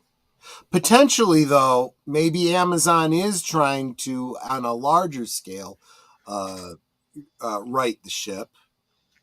Jennifer Salke out at Amazon Studios. Let me go to that. Hold on. Sorry, hold on. There. Let me get there. Let me get the picture. Jennifer Salke is out. I'm rather shocked by this, actually. I'm not saying it's a bad thing. I'm saying hooray, good thing. Jennifer Salke, the longtime head of Amazon MGM Studios, is stepping down from a role in a major executive shakeup that raises more questions than it answers. While Amazon is publicly framing the move as voluntary, the elimination of Salke's position and the redistribution of her duties suggests a quiet restructuring, one that may be tied to the costly and controversial failures under her leadership, most notably The Lord of the Rings of Power. The announcement came via an internal memo from Prime Video and Amazon MGM Studios chief Mike Hopkins, who wrote to staff that Salke has decided that her next challenge and chapter will be on the production side. Her new production company, unnamed for now, will remain connected to Amazon through an overall first-look deal for both film and TV. However, Amazon made clear it will not be replacing Salke. Instead, the company is restructuring the studio under a flatter management model. Courtney Valenti, head of film, and Vernon Sanders, head of television, will reportedly direct to Hopkins, while marketing chief Sue Kroll will continue in her role. They're getting rid of the position, basically. We've decided to flatten our leadership structure a bit and not fill the heads of studio roles, Hopkins wrote, in line with Amazon's recent work to streamline reported lines and accelerate decision-making. We felt this was the best direction for our studio. Amazon had some of the worst content guidelines for their shows. Remember, I'd read them on this channel a while back. I didn't know how anyone could write anything creatively with these guidelines, but this statement comes at a time when Amazon Studios is still dealing with the ripple effects of its high-stake billion-dollar investment in The Rings of Power, the most expensive television series ever produced. This means that the show failed enough that Amazon got hurt by it. And I thought that Amazon couldn't get hurt. I would say the most expensive flop, but yes, exactly right.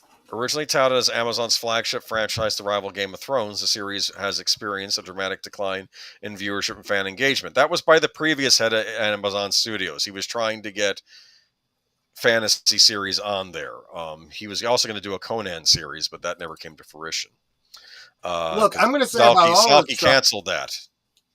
And this is true of anything. If you want to get in on a particular genre, understand the genre. And if you are getting into a specific franchise, you better understand the fans of that franchise. Well, here's what it was. The previous head of the studios, he was just like a normal Hollywood guy from back in the day. He ended up getting Me Too'd for reasons real or not real. I don't know the full details around it. And Salke steps in. The Conan series gets canceled. Keep in mind, the Conan series was going to be independently made. That production company that they talked to the guys from Midnight's Edge talked to, they're the ones who were making the Conan series. And the idea is they'll make the series and then they'll shop it to a buyer. I know they're still working on it, and they're trying to also get a Solomon Kane series off the ground. According to the Illuminati TV and film report, season 1 of Rings of Power earned nearly 8 billion minutes watched, but season 2, that number dropped to around 3 billion, a staggering 60% decline. Further, an April 2023 report from the Hollywood Reporter revealed that only 37% of season 1 viewers actually finished the season. I'm curious, has Rings of Power ever been released on DVD? I don't know. I have no idea. I don't think it has. Oh, look. It's weird because Reacher has been released on DVD, and that's an Amazon series. But then I have to remind myself that Reacher is actually a Skydance production. And maybe Skydance has the rights to release it on DVD. And that might also explain why Reacher is one of the better series on Amazon, because Skydance, the Top Gun people, the Mission Impossible people are behind it. Despite these warning signs, Salke consistently maintained that the show was a success. In December 2023 interview, she claimed over 55 million people at this point have engaged since season 2 launched. If you look at the long-term trajectory, which is how this company looks at an asset like that, this is a long-term investment in the franchise. You know what I think? I think the thing that ended up kicking her out was Amazon having to pay an extra $1 billion for Bond rights. I think Salke was probably expected to smooth things over with Broccoli, and she didn't. And it cost the company another $1 billion. And I think at that point, I think Salke's got to go. I think Salke, yeah. But many critics and fans accuse Amazon of relying on vague and inflated engagement metrics to obscure a clear decline in interest. Ratings data from Nielsen and other independent trackers painted a stark contrast to Salke's upbeat messaging. What was once a prestige play for Amazon quickly became the lightning rod for controversy, especially as layoffs hit Prime Video and Amazon MGM Studios in the aftermath. Here's what I do not understand, and I still don't quite understand this. What did Amazon buy in relation to Lord of the Rings? My understanding is they purchased something like the Tolkien's notes or something like that, like the appendices or something. Yeah, exactly. But I can't imagine that's all they purchased. I think they might have just purchased the television rights to Lord of the Rings, but they didn't want to remake the movies in television form. But I could be wrong on this, but that's my guessing, because I can't imagine that they would have spent that fortune on some appendices. That doesn't make any sense to me. Well, no, because they had no idea what it was. It's like Bag of Magic Beans. It's not even the similar, whatever it's called. No, it's not even the Silmarillion. They had no idea what it was they were buying, and they thought they had something they didn't. I can answer that question about it was never released in physical media. I'm seeing a lot of DVDs and Blu-rays out there on eBay. I can guarantee you those are bootlegs. So this has never even gotten a DVD release, so we don't know if this would have had a physical. So what are they selling here? They're selling subscriptions to Prime, but people buy Prime for the shipping. Yeah, I never bought. I never got their streaming service because I was interested in any of their shows. Yeah, I mean, Jack Ryan was decent. Reacher's decent. Then there's some Outer Range was great. Shows. Yeah, we did watch Outer Range. That's right, which they canceled, but we get more Rings of Power. Right, exactly. Which is probably a lot more expensive to produce too. I know. You can't really do this, because it conflicts with Lord of the Rings books, but that doesn't matter because they're not doing Lord of the Rings. They're doing. This is another thing people mistake. This is not connected to the Lord of the Rings feature films we've had. It's its own separate universe. It's not like it's a television version of what takes place in the Peter Jackson world, correct? Or are they trying, or were they trying to merge that? Because that doesn't make any sense. That it is not reconcilable to anything in canon with the true Tolkien mythology. But they want you to believe that it is because they bought some branding and that's all they have to bank on. Yeah. Their nostalgia channels aren't bad. No, there's some good content just through Prime. You can get movies through Prime. Good movies, classic movies through Prime. Especially around Halloween time. You want to watch some good old-fashioned 80s horror movies. There are a ton of them on Amazon Prime. If you're paying for if you're paying for the shipping, you might as well watch what's on there. You're paying for it anyway. But they should have left it alone. Prime has its good points, but they dropped the ball on this. I had heard that they wanted to spin Prime off into its own streaming service that was separate from the shipping perk. Do you understand? If they do that, wanted to rival Netflix. If they do that, they're going to lose 90% of their subscriber base. Well, here's another thing I don't understand. They have MGM Plus, which is not on Prime streaming, You can subscribe to it through Prime streaming, but you don't get it with your Prime subscription. They own MGM, but they still have a separate streaming service for their MGM content. What do you think of that? Interesting. I don't understand. Shudder is worth the subscription alone. They don't have the rights to show, hence Harfoots. Are you kidding me? They can't use the word Hobbit? They can't use the word Hobbit. Absolutely right. That is right. Well, it sounds like that's as bad as Universal buying the rights to The Exorcist.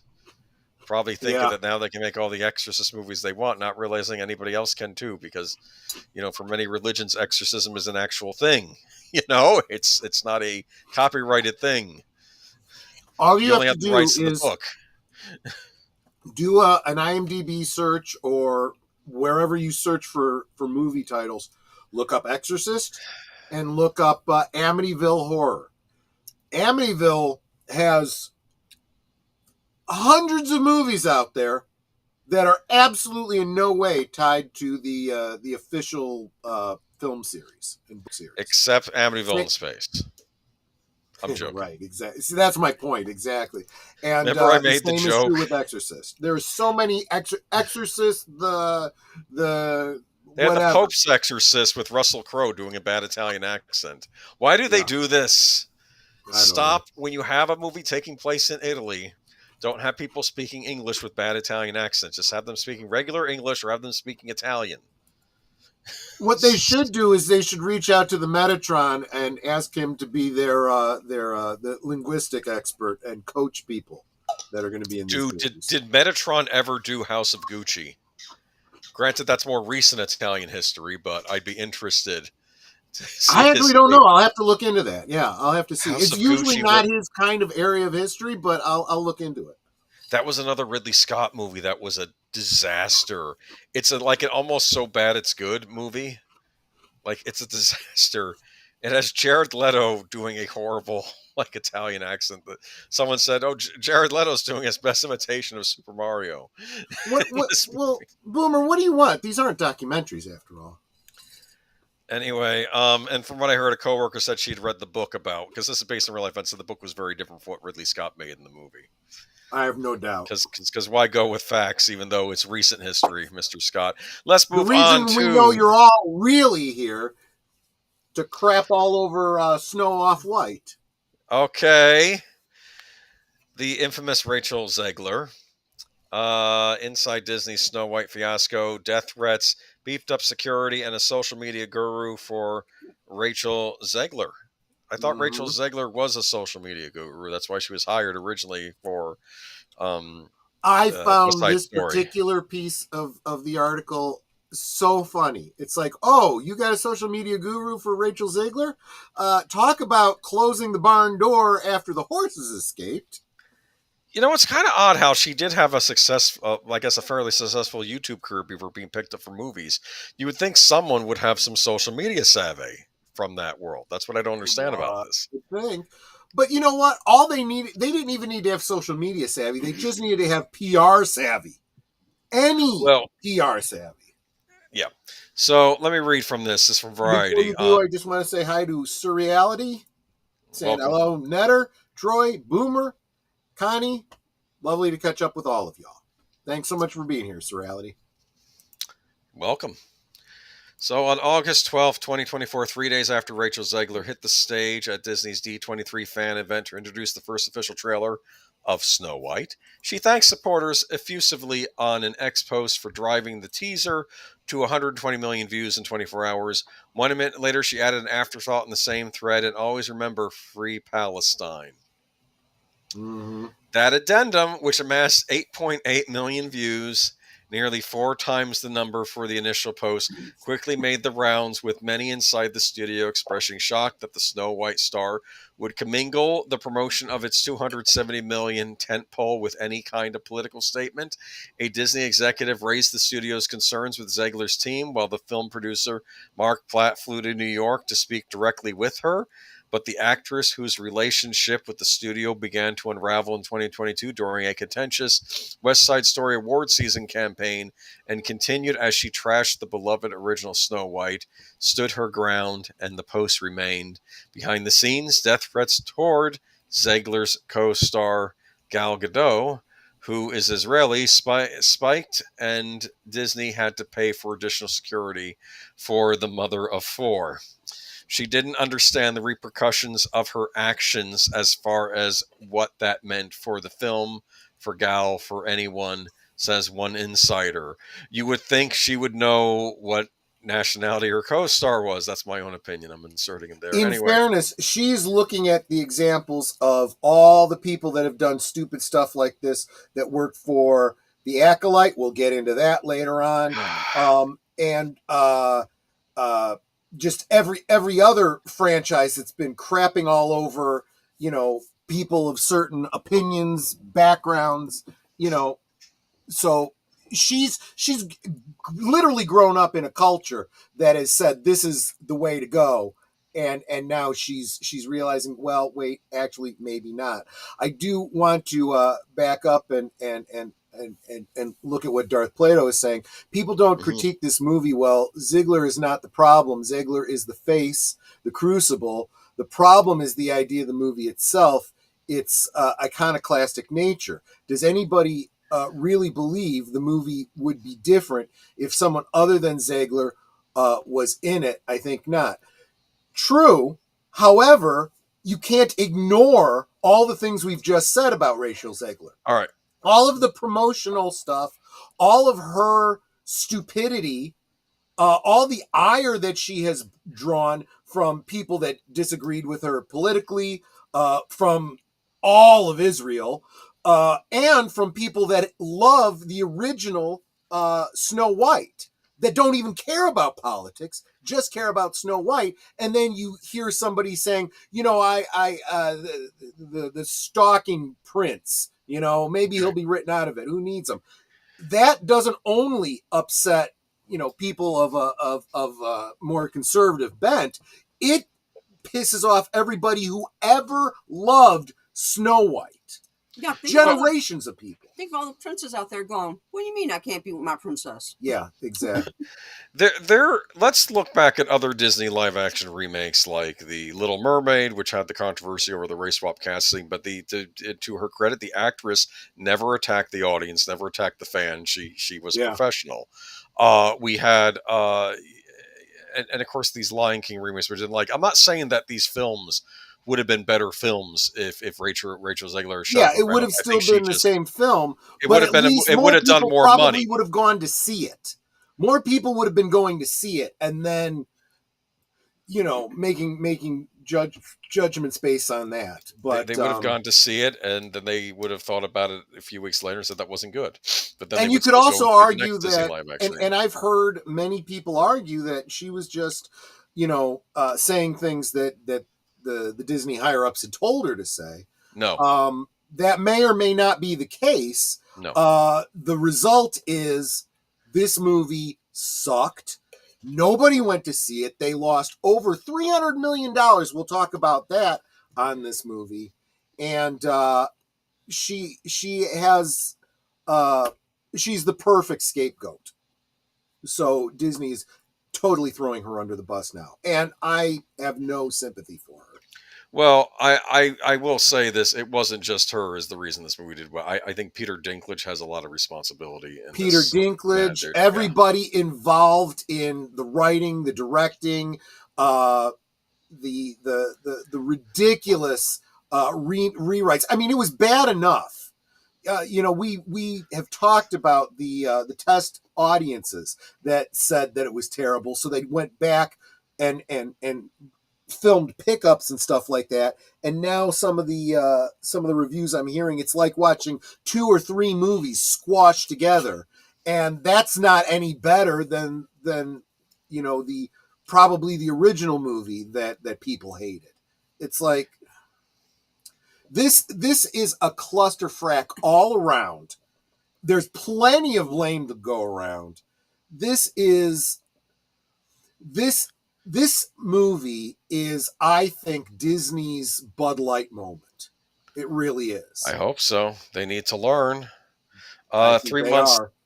3 months later, following the presidential elections, Ziegler posted "F Donald Trump" and "May Trump supporters never know peace" on Instagram. Disney had enough, given that the star was signaling half the potential audience of an already troubled film plagued with costly reshoots to stay home. Platt made the case again to Ziegler after a back and forth. She began working with a social media guru paid for by Disney to vet any posts before the film's March 21st bow. I'm sorry, you need to grow up. You don't need a social media guru to know to shut your mouth. Don't be political. I know. I work in a public sphere at my job, and I do not get political with people going in. Okay, I am politically neutral because I work for a government facility. Right. And it's the same thing when you're working for a business. You're not supposed to get into arguments with people that are your customers. Right. Disney declined comment. Ziegler did not respond to a request for comment. Now that the film's dismal opening weekend, 87 million worldwide, is in the rearview mirror, that's terrible.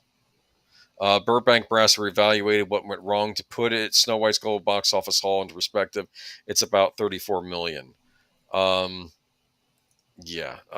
This was a disaster. It goes into a bit more of her history. Real quick, but I think this would be a good transition over to the next article. Welcome, Zach. Yeah, clusterfuck, because I'm just doing what I can to maintain my monetization over here, and I'm. It's not Friday, so I'm not drinking the adult beverages. I just finished the lemonade. This is a family show, people. Well, in theory, it's meant to be a family. Unless you get me started talking about Katie Manning again. But anyway. Well, yeah, there we go. Anyway, moving on. It is the same guru from the toy industry. Oh, interesting. You want to post the next article? I'm going to use the same picture of both. Oh, absolutely. I don't feel like yeah. This is some wild stuff, let me tell you. I the more I've been following these articles, the more I'm like, oh my gosh, this is... You couldn't write a story like this and have it be believable, but here we go. Yeah. So, Snow White crashes 70% in second weekend box office drop. I found that amazing, considering all of the even the most negative prognostications were saying like 65% drop. 70% was like, wow.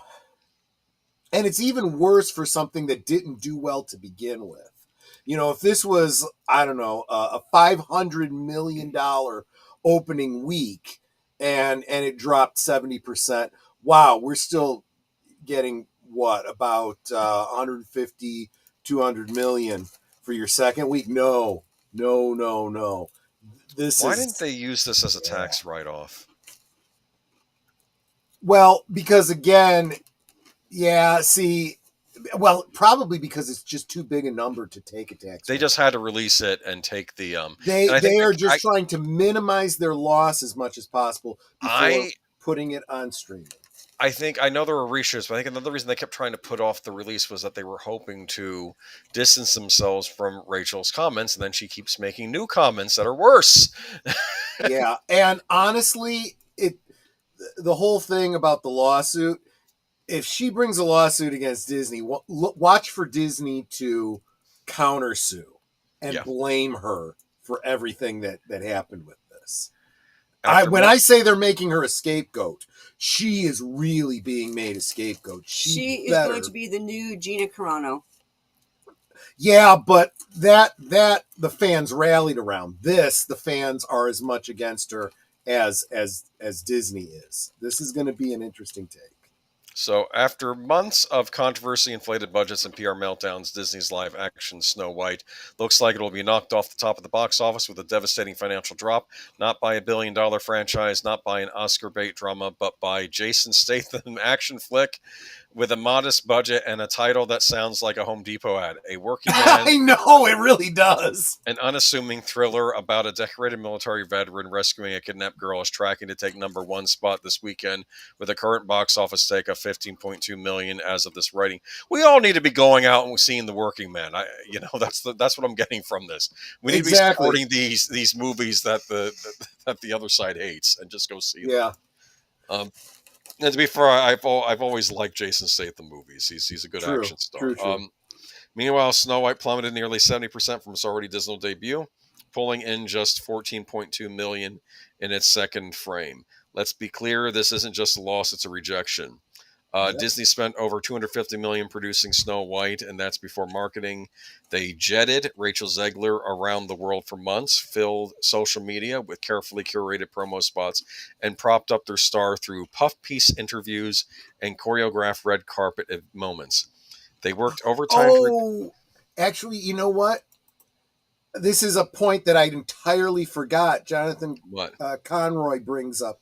Disney can't write off this movie due to the UK tax. That's why. Thank you. I forgot about that. Thank you very much. That was why they couldn't, because I kept wondering why. Yes. Oh, okay. Now that makes sense. All right.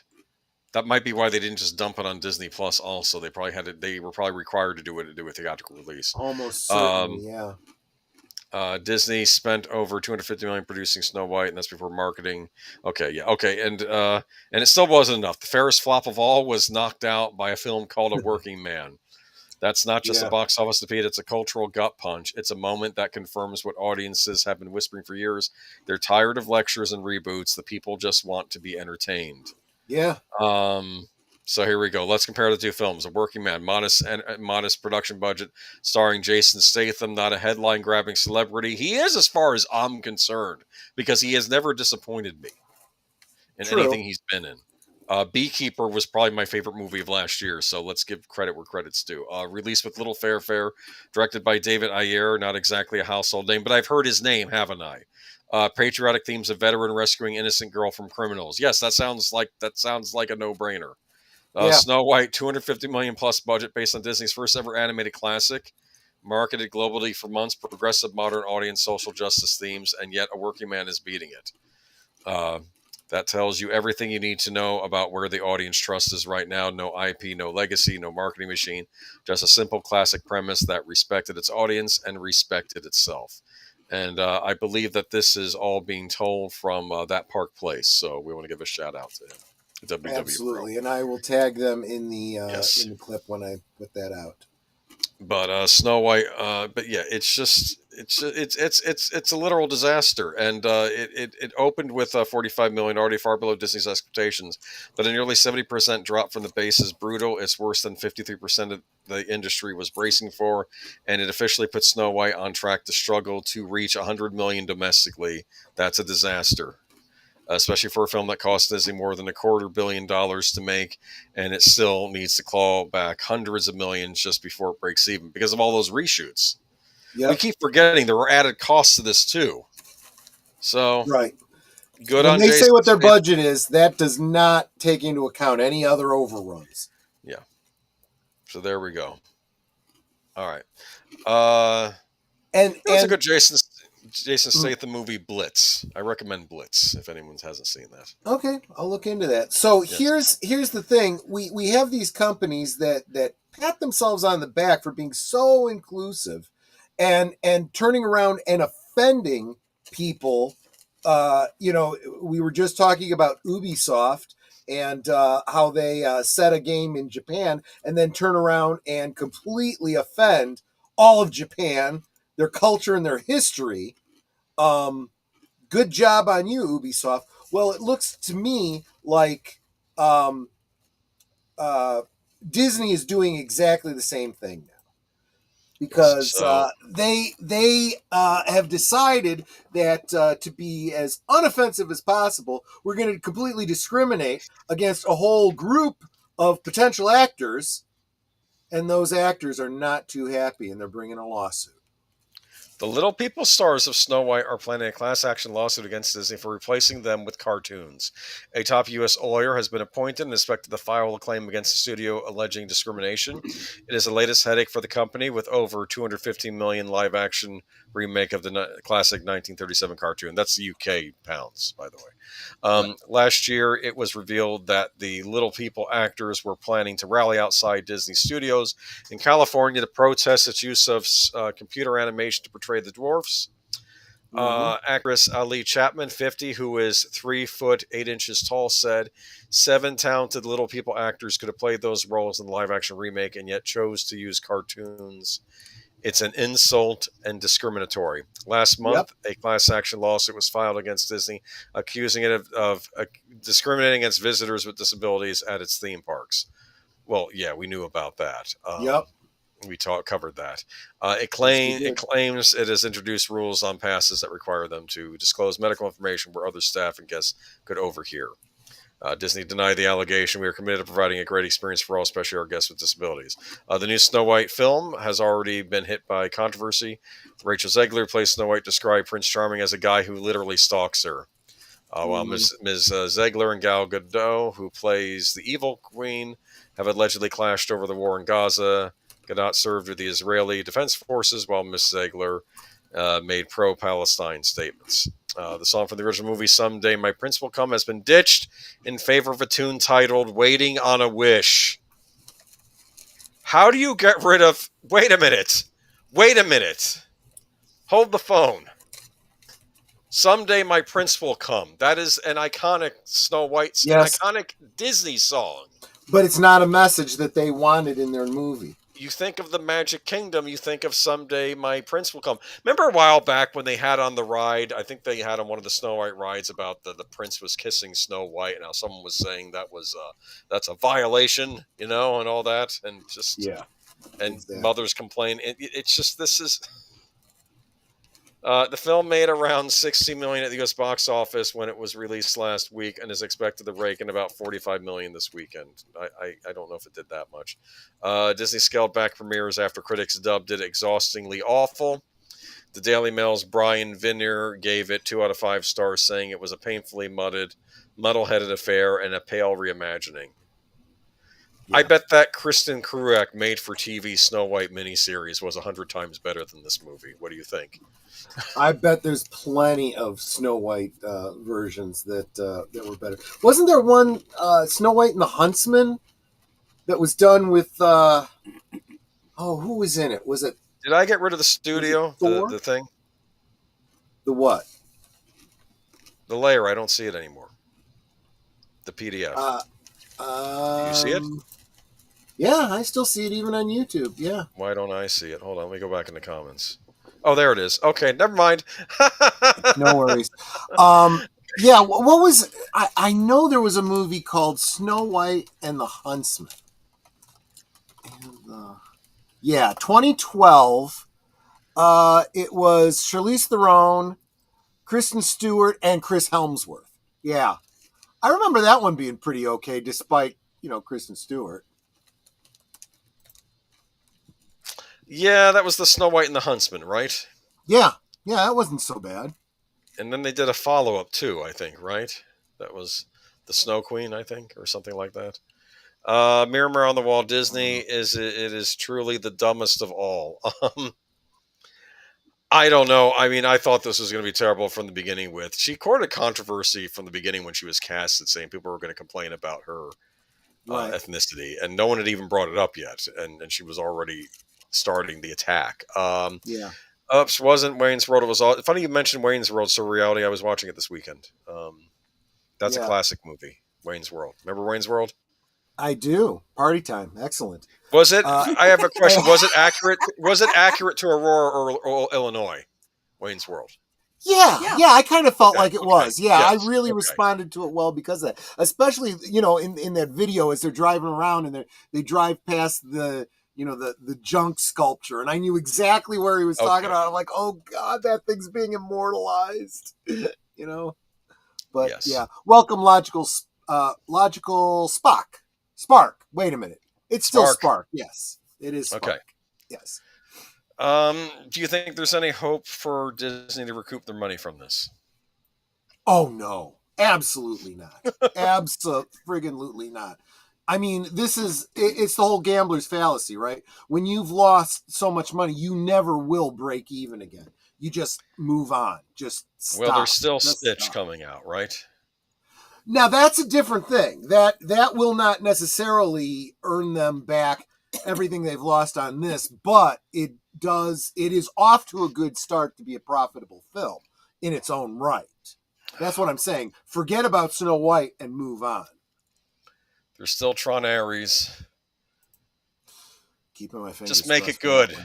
Just make a good movie, please. Exactly. Please, I'm begging you. Exactly. Disney but as I was saying before about a company that prides itself on diversity, right? Forgetting the fact, as so many companies have over the past decade, that making hiring practices based on immutable qualities like skin color, racial background, religious beliefs, and all these other kinds of things, or what you choose to do in the bedroom, is illegal. Just a reminder to you. There's Disney a reason that those things are illegal, because it's racist. It's all kinds of istanphobists. Yes.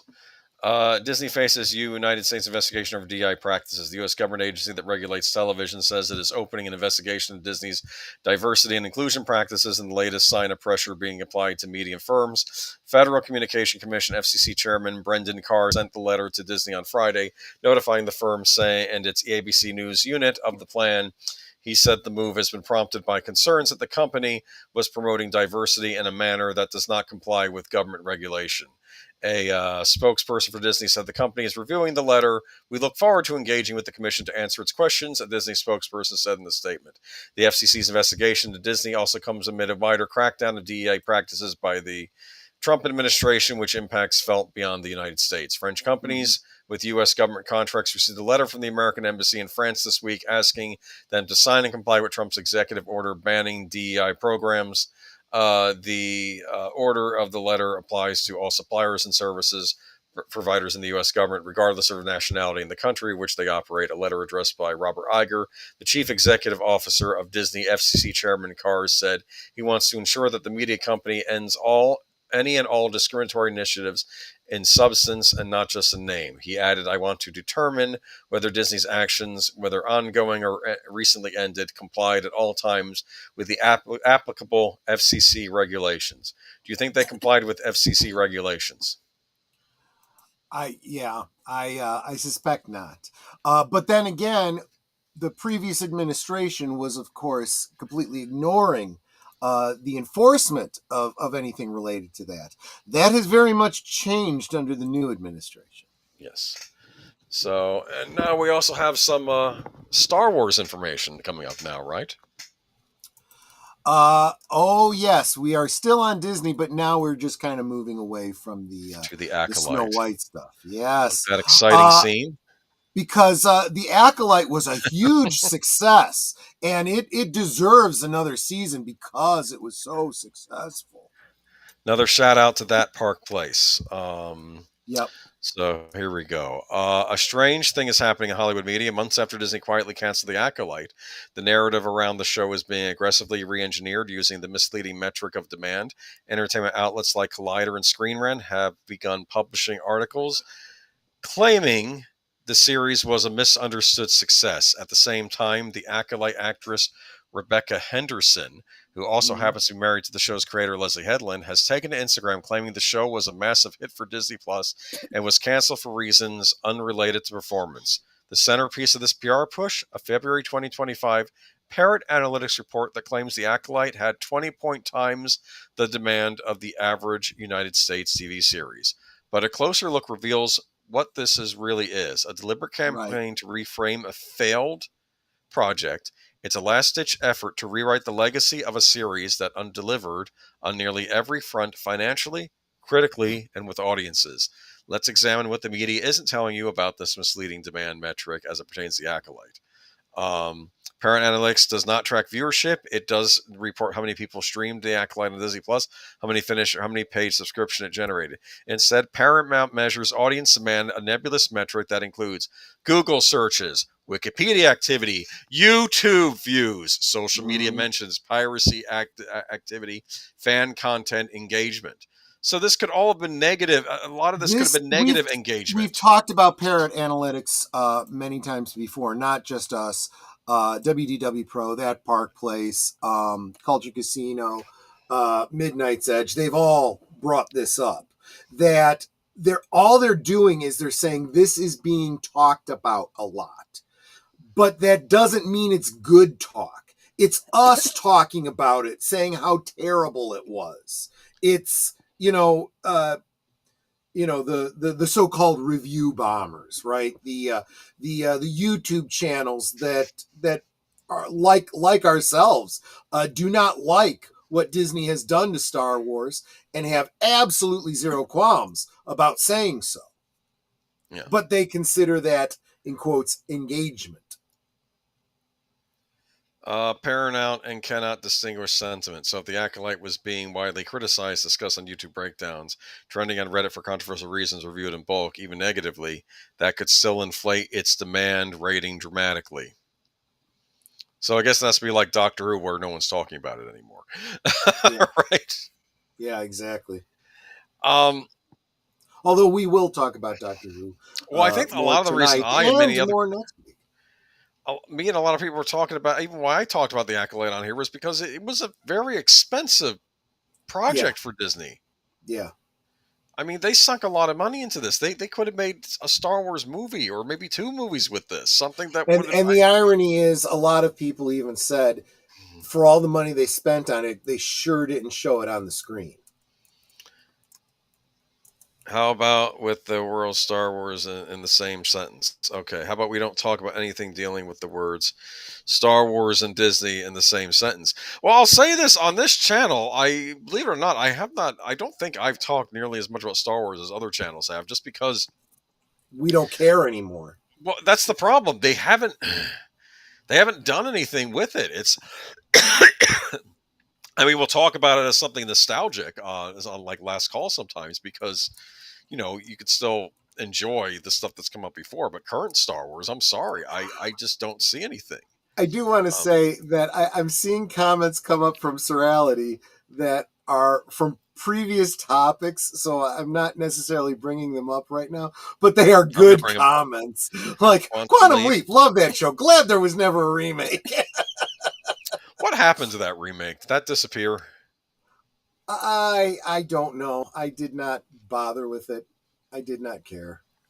Geek Flag makes a point. No one talks about Rings of Pyre. That's because here's what happens. First, you get the shock, and your favorite thing is being ruined. Look, I've ruined your thing, and there's all upset, and there's gnashing of teeth.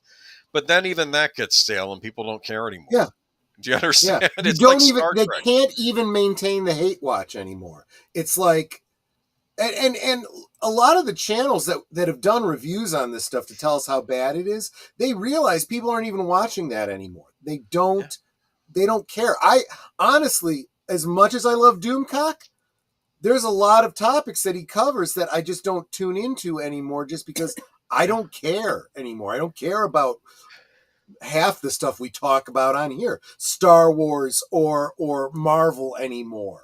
It's sad, but that is why we usually do a Good Old Days. That's why right now I'm doing a little series, a mini series on Last Call talking about Doctor Who, the older stuff, the stuff that we used to love, why we love these things, and why they're not allowed to take that away from us. Exactly. Okay? Yes. They can't. Physical media, you can't take it away from me. It's funny. I think Snarky J was trying to review the Agatha All Along show, and then she got to an episode and says, "I'm out. I'm not watching anymore." That she said. I respect the hell out of her. He was done. She's like, you know what? I can't do it anymore. I can't. Yeah. She tried, and she's done. Like, not even to do a thing on her channel. That girl is so adorable. Her dad must be awesome because I wish I had a daughter like her. I really, really do. There is 5 episodes of a new Quantum Leap that never aired. Well, that shows how successful that was. I guess. I guess. It looked terrible. I didn't want to watch it. As soon as Are they we said still... Scott Bakula wouldn't be involved, I was done. I'm sorry. Yeah, what? no, exactly right. I was just going to say, are we still talking about the Acolyte? Because I had already brought up, Marvel and how nobody cares about them anymore. This is a flood this week of news. It's like suddenly everything happened. Did Disney have a conference recently or something? This is just... They have to. They know that they're hurting so bad.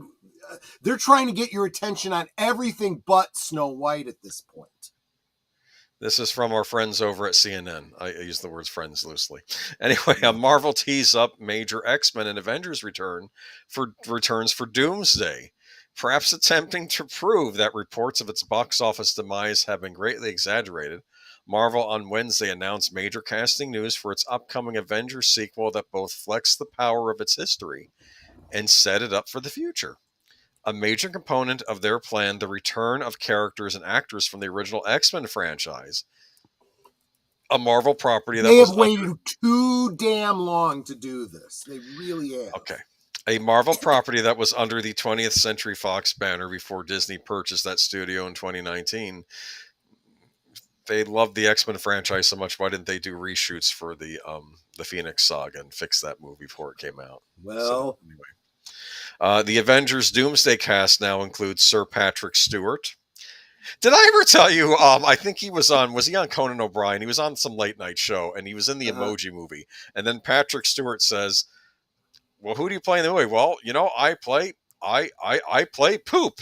He plays the poop emoji. Poop. And you know what I said? I said when I saw that comment, I said, he's a knight, right? He's a knight. Yeah.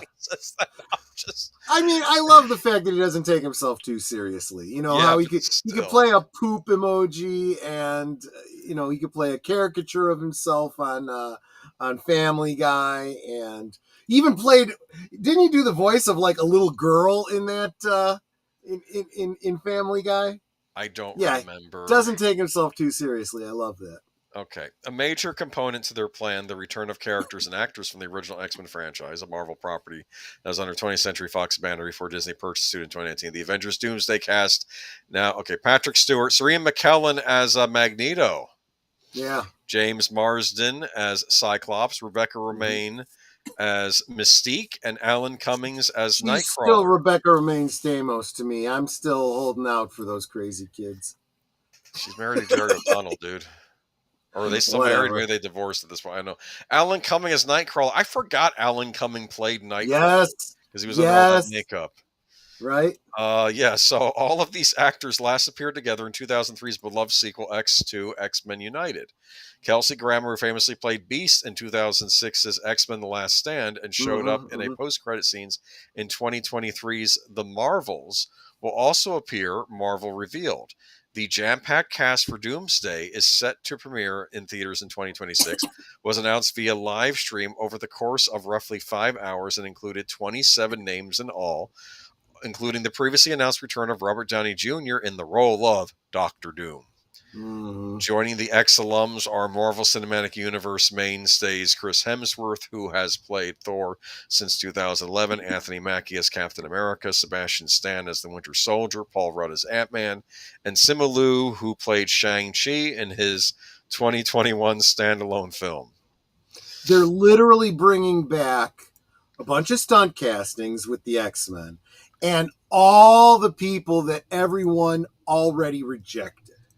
That's just friggin' brilliant. We're not done. Just brilliant. Oh, no, you're not done yet. Because there's also a lot of people that will be coming back that aren't even mentioned in this article that are friggin' gonna be there.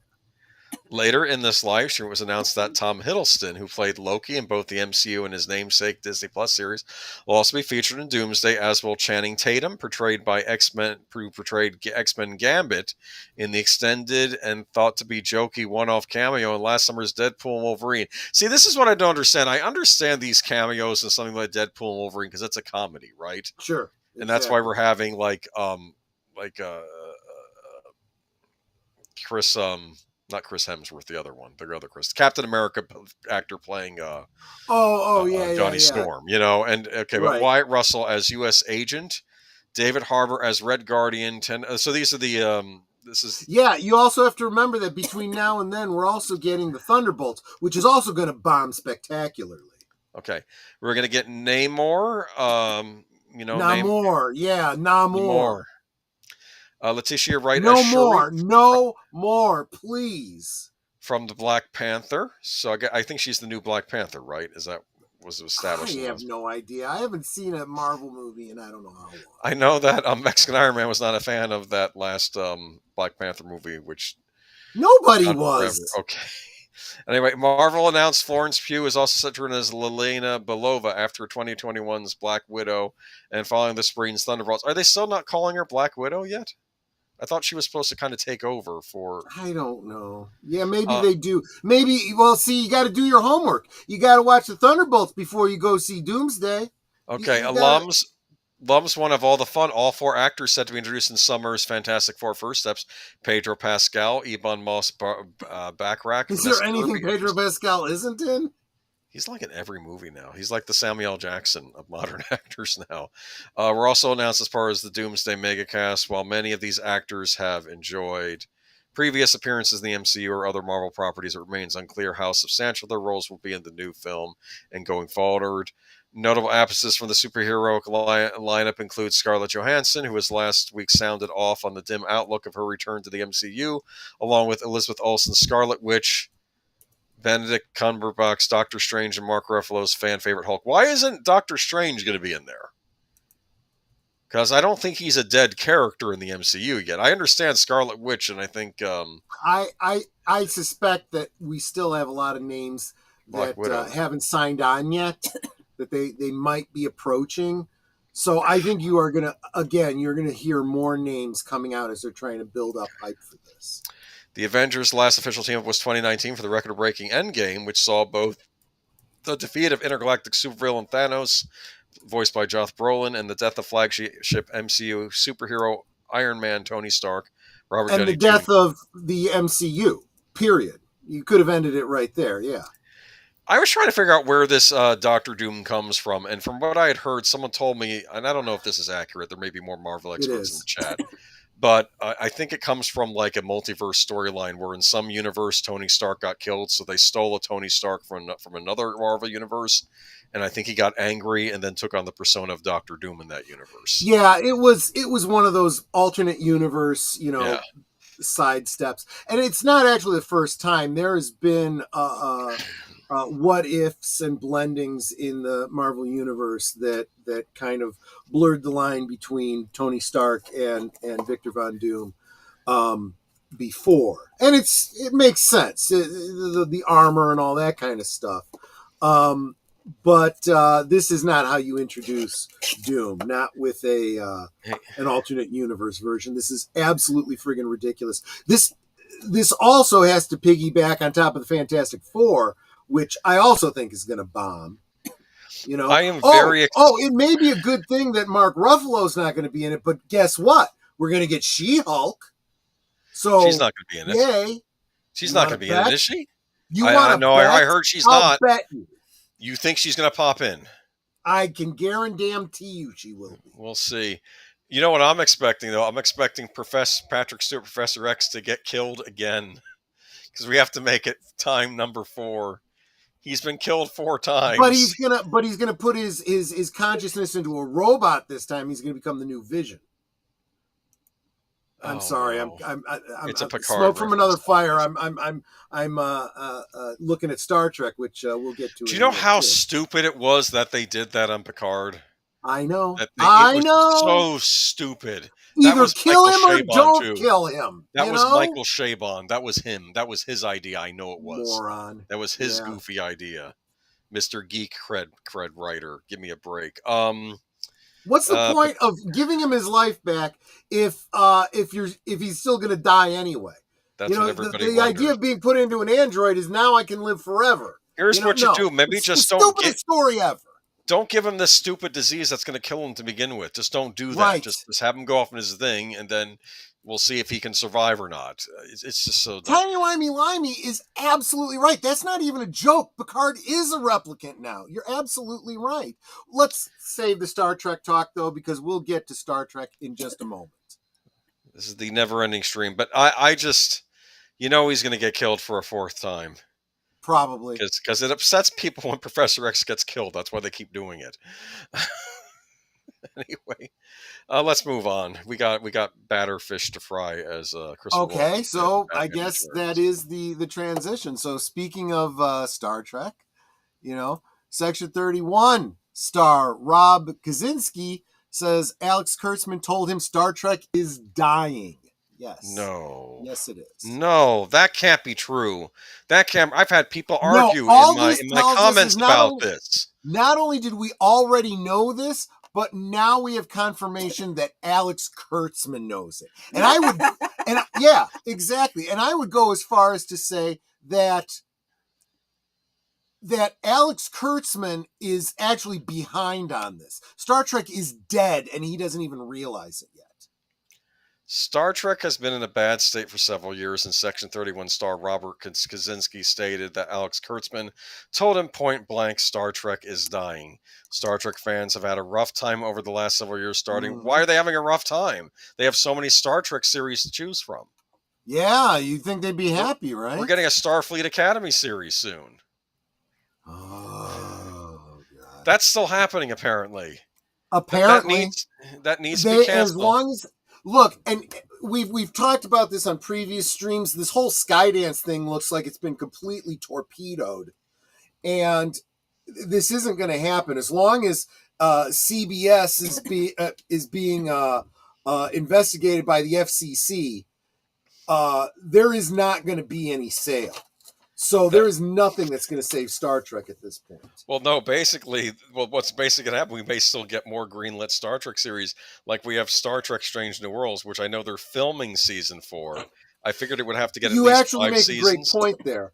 They have a vested interest in being as unprofitable as possible so they don't get sold off. But I kept thinking, okay, they'll give Strange New Worlds 5 seasons. Like they did with Discovery, and then they'll take a break. But then I found out, no, they're doing Starfleet Academy. So whenever they get to the end of one series, they greenlight one or two new shows just to go. They don't stop. Reality, hold on, we're getting a Doctor Who right after this one. Star Trek has been okay. So Trek fans have had a rough time with the last several years, starting with Alex Kurtzman's Star Trek Discovery, followed by a pile of shows that didn't feel like Trek whatsoever. The shows are mired with identity politics and bad story choices that have left fans baffled as to why they're being made. Shout out to Fandom Pulse. That's where we got this from. Robert Kaczynski, who has been very candid before Section 31 aired that it wasn't what the Trek people wanted, and he has reiterated that in a recent interview with Trek Culture. I said it in the press tour that the Star Trek people want that the Star Trek people want is 1,000 more episodes of TNG. We ain't giving them that. The expectation that people have is then are also saying, I've seen a lot of people saying a line that this is the first movie we've had since Star Trek Beyond, and it's not even a shadow of that. Well, it's not going to be like that, he continued. First off, that was a $200 million movie that had an unlimited runtime. It could have been as long as they wanted. We had, essentially 2 episodes of Strange New Worlds budget to make an entire movie starring Michelle Yeoh, and it had to be limited to 95 minutes and 95 seconds, not a second longer. It's an unfair comparison. He then reacted to reviews of Section 31 saying, I knew that people would have an extreme reaction to it when it came out. Am I disappointed at the cruelty? Yes, because we are meant to be better than that in the Star Trek fandom. We are not Star Wars. We're meant to be kinder. We're not meant to be online trying to hurt people's feelings. What world are you living in? There is no more. I'm gonna be blunt. No more obsessive fan base than Star Trek. It became a thing. The Trekkers, yelling about inconsistencies on old Trek, and there was an SNL skit with William Shatner about it. Remember that? Yes. They have been very particular. They're kinder than Star Wars fans. What planet are you living on? I know. He reiterated his disdain for online criticism, saying, I'm a firm believer that if you love Star Trek, you must be a good person. And if you're a good person, you don't do things like that. It is disappointing to see some of that reaction. Of course it is. It is surprising. No. What do you mean? What are they doing? They're saying that the show sucks. Apparently not liking the crap that they're putting out. Yeah. See, you have to understand, this is the silence is violence crowd, right? They believe that if you don't like their destruction of your franchise, that's tantamount to, the brown shirts in the 1930s Germany. Forget about it even disrupting old Star Trek canon. It disrupts its own canon it creates, these new series. It is bad writing all around, period. From an objective point of view. Michael Burnham's mother and father were murdered by Klingons in front of her, and then suddenly Michael Burnham's mother is a time travel, and I don't know if they ever really explained that to me. I kind of was like, wait, they did not. No, makes absolutely zero sense. Okay, he then doubled down on the mantra that we hear so much when Hollywood actors are upset by the criticism Star Trek isn't for you, it's for everyone. That means if you don't like Star Trek, that's fine. Don't like it. Don't ruin it for everyone else. He then seemed to signal to the modern audience, I'm seeing a lot of positive reactions from people who don't really know Star Trek that well. Those are the people that we're trying to hit. You mean the people that can think that, you can give someone Vulcan DNA, yeah. They're not the ones, though, that are going to go and buy the merchandise. The merchandise isn't selling. They're not the ones watching the show. No one is subscribing to Paramount Plus to watch these Star Trek. They're certainly not going to buy the discs and rewatch and rewatch and rewatch. What's been going on in the convention scene, or of Star Trek conventions are they still happening? Are these shows popular? The actors show up? I don't know. That is a bit of a red herring, because the whole convention scene is doing the same thing that the theaters are doing. They have not come back since 2020. Okay, so we don't even know. There's a lot of people that still aren't going to conventions. Netter and I haven't been to any conventions, with the exception of MegaCon, specifically to hang out with Culture Casino and WDW Pro and whatnot. We literally have not been back to any conventions. Okay. Now, Mark Melnikoff, frequent contributor to Geeky Geezers, has been, and he has been saying that there's still a lot of weirdness, especially from the stars. The stars are still very much on the blame the fans, hate anyone who's right of Chairman Mao. Some of the stars are still wearing their, Punch a Nazi T-shirts and stuff to convention, stuff like that. We just recently did a screed about, we did a report on a screed that the Robert Picardo, the holographic doctor, went on at some convention. Yeah. You've got Wesley Crusher still shooting his mouth off. So yeah, they all want to say that the fans are toxic. No, the stars are toxic. They really are in this fandom. These morons have to stop making Star Trek for non-Star Trek fans. You know where that started? That started with Abrams' New Trek with the movies. That's when you started hearing this. So well for Paramount. Yeah. It started with the Kelvin timeline Trek movies. That's when it started, which is so dumb. No one thinks the Kelvin timeline, even the name of it, it's not cool. It's not interesting. After Trek culture. You don't own a franchise like Star Trek to make popcorn movies. Okay? You don't. Because people will go opening week, enjoy it. Oh, that was fun. And then never see it again. You have Star Trek because you have rabid fans that come see it. And then they go back the following week with a different group of friends. And then they go back the third week to take notes. And then they buy the DVD and the Blu-ray, and then the special edition Blu-ray with the behind the scenes on it. Yep. They buy the toys, they buy the costumes, they buy the props, they go to conventions and buy more stuff. Those are the fans. That's where the money is. You stupid, stupid people. Listen to this. After Trek Culture's interviewer spoke further on the topic, he started on what he thought of Alex Kurtzman saying, "When I got this job, I was like, why are they doing a Section 31 movie? It's going to be hated from the get-go. No one's going to want to watch a Section 31 movie, and we're doing a TV budget movie. This isn't going to be what people want."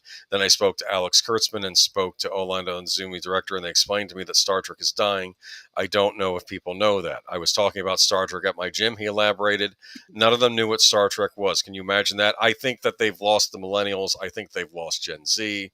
I don't know if Star Trek has a following on anyone except Gen X and older. I think they're the only ones that remember it. I could be wrong here. Darth Plato, stop holding back, Troy. Tell us what you really think. You're right. Star Trek's fan base has never been enormous. It's always been a small, dedicated group. He said that dedicated group is aging, and we are going to lose Star Trek if we don't bring in new fans, new eyes, and new ways of getting people to love what we love. Yes, but you don't do that by jettisoning everything that the fans loved. See, you don't do want that by new fans. Right. No, that's exactly right. You've got to understand what it was that people loved about it and quit crapping all over those things. Here's what drove me nuts, though. They did this clip of the new season of Strange New Worlds, and they take some vaccination shot. They take some shot which turns the human characters on the ship into Vulcans, which makes zero sense to me, but whatever. Right.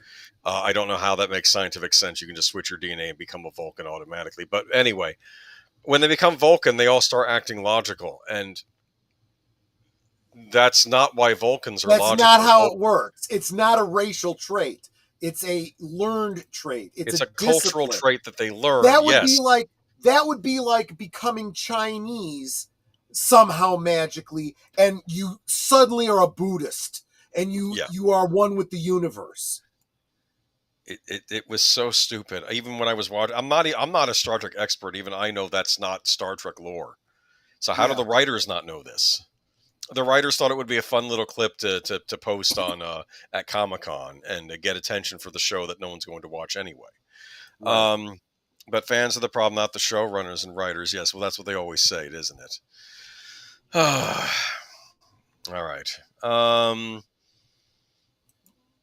Okay, so yeah, let's move on. It's a good article, fan. You can read the rest of it. Let's go on to Doctor Who. This was an article that I originally had intended. Was Netter doing the Star Trek? Was Netter doing the Doctor Who? No, that was Doctor Who. Okay. I meant to say Doctor Who, yeah.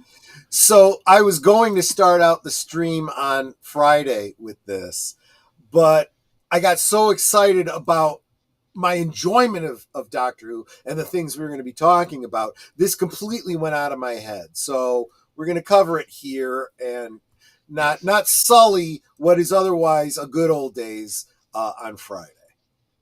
Well, we can revisit it again on when we get toward the end of our Doctor Who discussions, I'm sure. Right. Russell T Davies implies Doctor Who may be ending at Gadio Pride Awards. The Gadio Pride Awards. Oh, like radio, but Gadio. Okay. Russell T Davies recently won a Gadio Pride Award, and at the ceremony he gave a cryptic response implying there will be no next Doctor for the BBC science fiction show Doctor Who. Doctor Who has been embattled in controversy ever since the return of Russell T Davies as showrunner, adding Ncuti Gatwa before that, but okay, to the role of the Doctor. It was way before that, but we'll get into that later. Doctor and turning the show into one was where it started, really. Well, you could even say the end of Stephen Moffat's era, but by the time Chin Balls came along, it was over. There were problems with that last Capaldi season, and I stopped. I was in the middle of it, and I didn't even finish watching it when I saw the announcement for Jodie Whittaker. And I know you sort of stuck it out a little bit, and then you got really. We'll cover that in the future, though. Yeah, we'll get to that. Yeah. Doctor Who has been embattled in controversy ever since the return of Russell T Davies as a showrunner, adding that Ncuti Gatwa to the role of the Doctor and turning the show into one giant lecture on the LGBTQ plus agenda since his return. Ratings on the 60th anniversary specials were already the lowest on record for Doctor Who specials, with viewership at 5.8 million, 4.83 million, and the final special The Giggle only receiving $4.62 million. With a new doctor in Nagudi Gatwa, the Christmas special that followed these, The Church on Ruby Road, saw a small uptick to $4.7 million for its ratings, but the audience quickly tuned out as each of the new season 1 episodes, as they branded this new Disney Plus iteration, received many of the lowest ratings in Doctor Who history. The lowest came with episode 7 of the 8-episode season, The Legend of Ruby Sunday, costing a dismal $2.5 million. For the overall ratings, the finale saw a small uptick again, but the trend is clear that they're just not interested in this show. Now, the new Christmas special, Joy of the World, is reported to have the lowest overnight ratings. That was the one they had on. They did have a Christmas special this year, didn't they? Yeah, I think. Is that the one where they had goblins eating babies or something like that? No, that was the prior one. They did another one this year where he was trying to give a ham sandwich away or something. With such atrocious numbers, the BBC stated they were waiting until season 2's numbers came in to make any moves on Doctor Who being renewed or not, despite rumors that Nagudi Gatwa would be exiting the end of season 2, persisting that he was allegedly not happy with how the show was received. I don't think the show has no one been that received. Watched the show was either. But I don't think the show has been received. That's the point. I think even from the get-go, no one's been watching this. I don't know if you made it for an audience that doesn't exist, you idiots. I don't know if it got an uptick when Tennant returned. And apparently the Tennant Doctor now still exists because he just split off in half, which made no sense to me, but who cares? Yeah, that was actually the biggest screw-up ever. Surreality, definitely join us on Friday. The entire stream on Friday is going to be about the Tom Baker era. Yeah, we're going to do Tom Baker on Friday. Yes, absolutely. But what was it? What was I saying about everyone was excited when they heard that Tennant was coming back, but then the way they brought him back, and then everything that Tennant has done since then has totally turned the fans away from him. It's taken his wonderful run as the Doctor and made people not even want to associate with that anymore either. It's destroyed his legacy. So the first rumor came from The Sun's Rod McPhee reports Doctor Who is facing the axe with star Nagudi Gatwa poised to quit and crew claiming to be laid off. A legend now is insider told Nagudi doesn't want to be tied to the series beyond this and plans to relocate to Los Angeles with several Hollywood projects standing by for him. So he'll probably bounce back from Doctor Who, but I think he's worried if he stays with it and it's such a bad reputation, it'll be a drag on his career. His team also see a lot of fan backlash from the series and don't want the perceptions of him still being the Doctor to get in the way of any future work, the insider added. The BBC issued a statement dispelling these rumors, saying the story is incorrect. Doctor Who has not been shelved. As we previously stated, the decision on season 3 will be made after season 2 airs. The deal for Disney Plus was 26 episodes, and exactly half of those still have to transmit. As for the rest, we never comment on the Doctor and future storylines. So I have a question, though. This means Disney would have to commit again to more seasons. And they can't even afford to, not after the losses they're going to take on Snow White. There's no, they have no working capital. It's all tied up in this ridiculous doomsday that we were just talking about. Yeah, this isn't going to go any farther. Doctor Who is over for the foreseeable future. And chances are they'll treat it the same way they did after the end of the, what's it called? Who was the seventh Doctor? Sylvester McCoy. After Sylvester McCoy, they never actually canceled it. They just put it on hiatus and did not renew it. The same thing's going to happen with this. It was canceled. It's effectively canceled, but they're never going to announce it as canceled. They will just say it's on hiatus for they're going to put it on hiatus. Yeah. No, it's a mess. How are they going to fix this? They're going to get Nagudi Gatwa to come back to do a regeneration scene? There are rumors that I've heard, and I cannot confirm this, but I have heard that he has already filmed his regeneration scene. That's probably something smart they do with the actors. Film a regeneration and I would assume that means that they could insert anyone they want to as the next Doctor if they choose to continue. It's over. It's been over since The Timeless Child. That was really the death nail. So, Darth Plato, I hope you stick with us on Friday nights for the continuing Doctor Who discussion. We're going to talk Fourth Doctor this week. Then we'll get into everyone Later through Doctors. Sylvester McCoy. We will eventually get into the future Doctors. And I will talk about this. We do need Eighth Doctor stories. They really should go back and do that. It wouldn't be a bad idea to do what is the equivalent of prequel stories. It killed me because Paul McGann did that short Children in Need or whatever it was, like little short before the time Night of the before Doctor. and he was really good in them. Like we were like, why can't we get some Paul McGann stories? Yeah, I would have and, liked and they really and he was still could. good. He was still good. They in the really should dig into the Big Finish radio dramas that he did. There are some great stories there. Look, you want to bring fans back? Get Paul McGann back as the Eighth Doctor, Doctor Who: The Time War, and you do, I don't know, a season, 2 seasons, 3 seasons. That would be freaking amazing. That would be nothing after amazing. Timeless Childless Candace as dumb retcon. Yeah, but the thing is, then you have to figure out when you bring Doctor Who back, what is now canon, what isn't. Are you going to start eliminating doctors? Do you just start as a complete reboot? It's a mess. See, and they've written themselves into a corner and they can't get out now. And that is the other possibility. We didn't mention this last Friday, but we totally could have. We were talking about the first 3 Doctors and how, especially with the first 2 Doctors, so many of those original stories have been lost, and they've been recreating them. You can get them as physical books. You can get them as audio dramas, and some of those audio dramas are being recreated as animations to give us back those lost episodes. The stories still exist technically, but if you go back and experience those again, some of them are drawn out and dry. And I think there's whole serials of the first, second, and third Doctors that could be condensed down if you wanted to go back and redo them and tighten them up. So am I saying a reboot, a remake, or whatever? Yes, it could be done. I don't trust anybody involved right now to actually be able to do that. You need a fresh start. It could be done. But you know what? For heaven's sake, just let the Doctor rest for a decade or 2, please.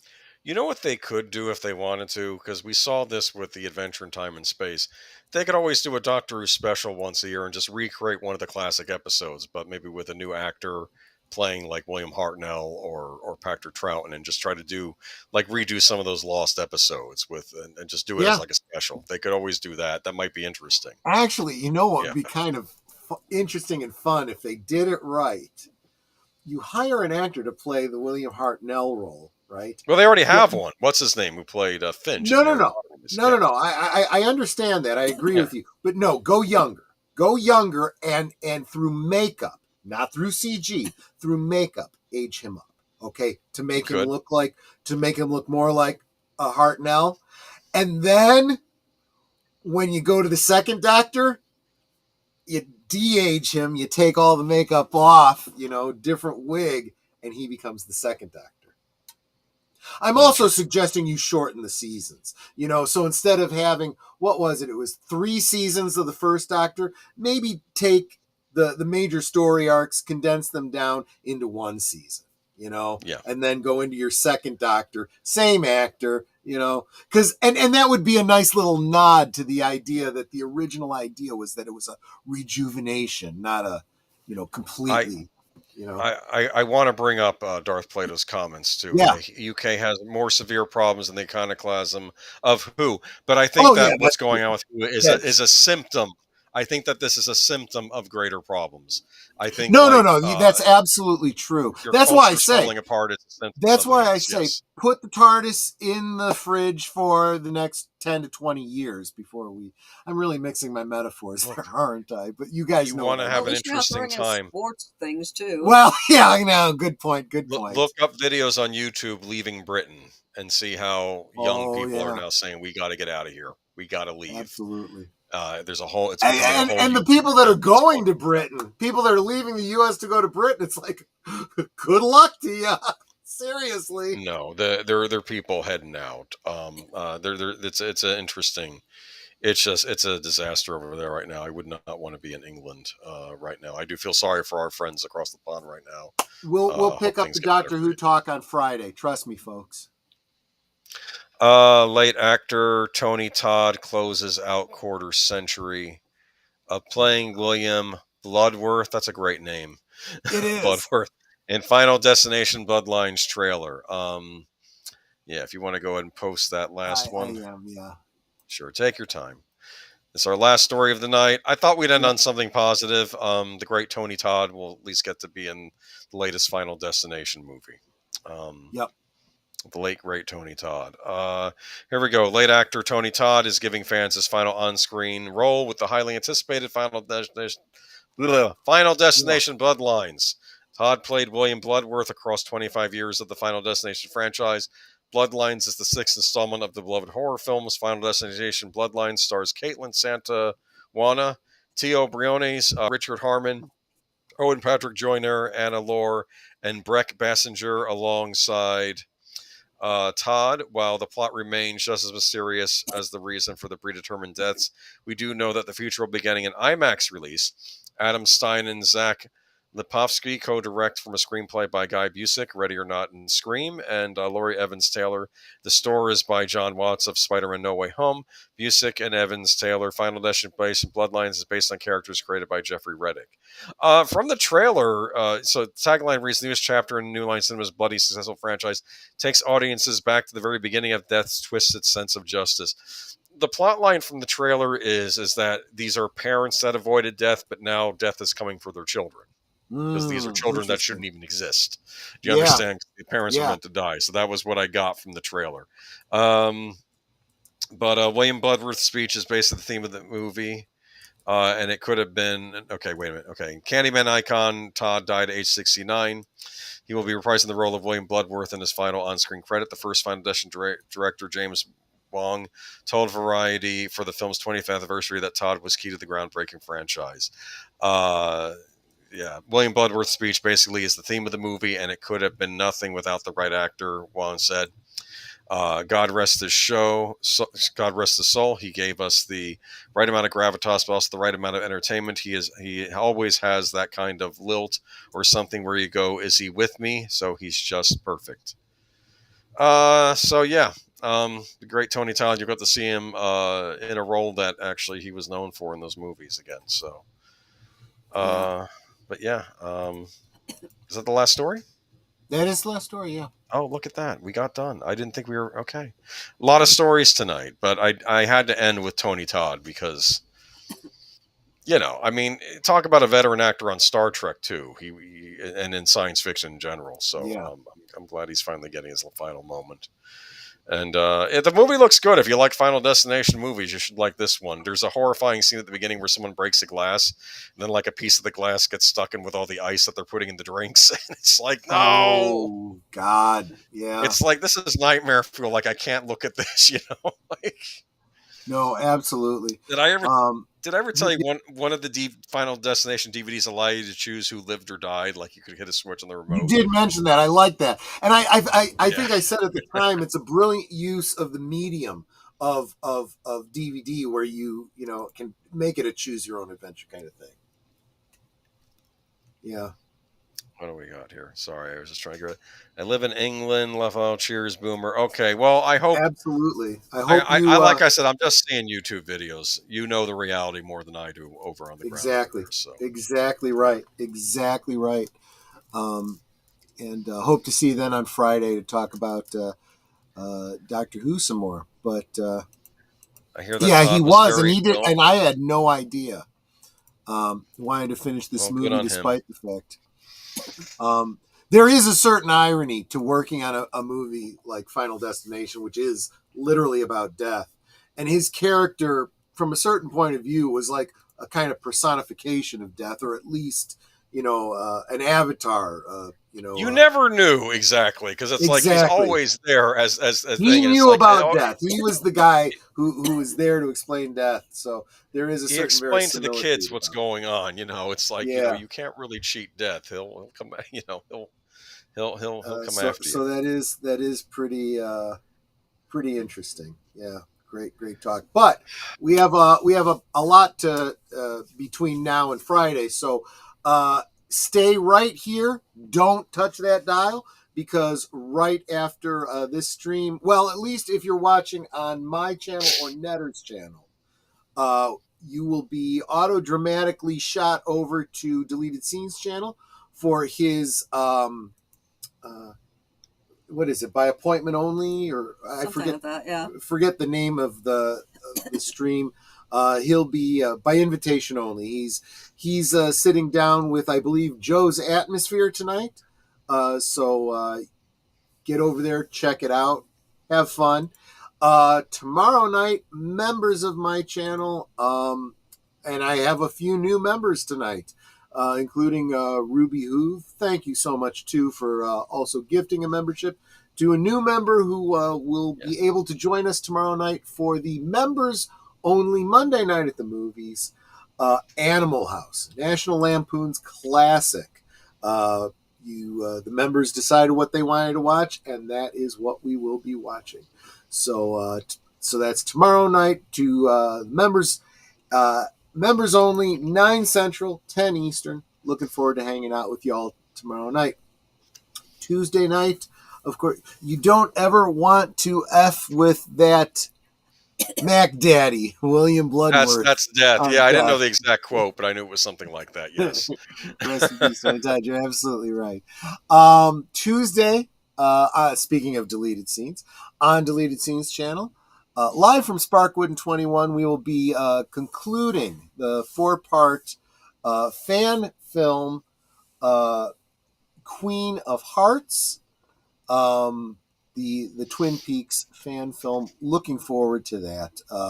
We've all of us on the panel have been experiencing it together for the first time, and trying to share it with all of you. So join us for that on Tuesday night. Followed immediately thereafter on my channel for the next installment of Blake 7.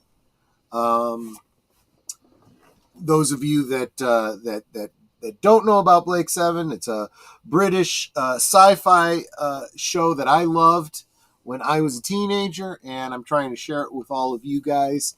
Come join us on Tuesday night for that. Thursday night over on Netter's Network, we will be doing a live premiere of a pre-recorded episode of Thursday Things on Netter's Network. Who's your guest for that? Pops is going to be joining us early in the evening to pre-record his interview that we will share with all of you at the regularly scheduled time. We will, of course, be there in the chat. So looking forward to seeing all of you on Thursday night, 9 Central, 10 Eastern on Netter's Network. Followed immediately thereafter by Deleted Scenes to tell you what his coming attractions are for the weekend. I'm sorry, it's called Reserved Seats. Reserved Seats number 6 is tonight with Joe's Atmosphere. Like I said, if you're watching us right now on my channel or Netter's, you will be auto-dramatically shot over there. If you're watching on Boomer's channel, there's the link. Go ahead and open that up and get your own butt over there. Friday night, I think I've told you like 12 times during the stream what the topic is going to be. That is the fourth Doctor, Tom Baker, going to talk about his long run as the Doctor on Friday. That's Friday at 9 Central, 10 Eastern. And I have yet to decide what I will be drinking that night, but it will be some adult beverage, no doubt. Who knows? Maybe I will release the Kraken again. All right. And because that was a great drink this week. And then Saturday, we're going over to Big Al's channel, Films with Friends, Saturday night, 9 Central, 10 Eastern. For, I want to say it's the Rankin and Bass Lord of the Rings film. Pretty sure. Oh, The Return of the King. The Return of the King. So no, it would have to be then. The Lord of the Rings was Ralph Bakshi. Right. Yeah, he's going to do them in order. He's doing both of them this month. So. Here's how I look at The Return of the King, Rankin and Bass. I look at it as a bard is playing the story. So if you see certain characters are left out or some things aren't quite the same, I think it's because that's how the bard in the special is retelling the story. Right. Do you understand how bards would leave things out or maybe not give you the full story? So I cut it some slack in that area. That's all I'm going to say. Yeah, that kind of makes sense. Yes. But yeah, it's the Rankin and Bass. Yeah, I like the voice of the ring wraith in that in that movie, and I also remembered you got John Huston back as Gandalf in that movie too. Yeah. There you go. So that is the week in review. Have I missed anything, Boomer? No, I think that's it. I think you got everything covered. We are going to be doing Tom Baker on Last Call this Friday, and then we'll be back with Geeky Geezers on Sunday with, of course, plenty of stuff on Deleted Scenes channel, including the official pre-show of Geeky Geezers Unscripted. Unscripted, absolutely. Okay. Netter, is there anything that you can think of that I didn't? We covered a lot of ground tonight. Anything I missed? I will be getting a package out to Boomer this week, probably tomorrow. Yes. Have some coffee. He's got the coffee sitting right next to us. I see it right there. So I had to find a tiny box. We had to find a box to put it in, and I think she found a box that I got from Tungori that had some action figures in it. So actually, it's from Crossroad Games that had what do you call those things? Clicks, horror clicks, or hero clicks. Could have been either one, but yeah. So there you go. So there you go. And next week we will have some Nintendo Switch 2 news for you. Oh, really? Okay, didn't know that. Big announcements this week happening. Nintendo has a okay. So as you see the announcements, you will shoot those to me. They did another presentation this week, but I didn't think any of the stuff mentioned was big enough because they did a Switch 1 presentation this week. Now they're going to do the Switch 2 presentation next week. This week, I guess. We're in this week now. Yes, so never mind. Okay. There you go. Y'all have a good week, and we'll catch you next time. Stay where you're at. Unless you're on Age of Boomers channel, get yourself over to Deleted Scenes channel. And with that, I'll play the outro, guys. I will be updating this outro because I've got a bunch of new members that I want to honor. But until then, take care and see you on the next one. Bye bye.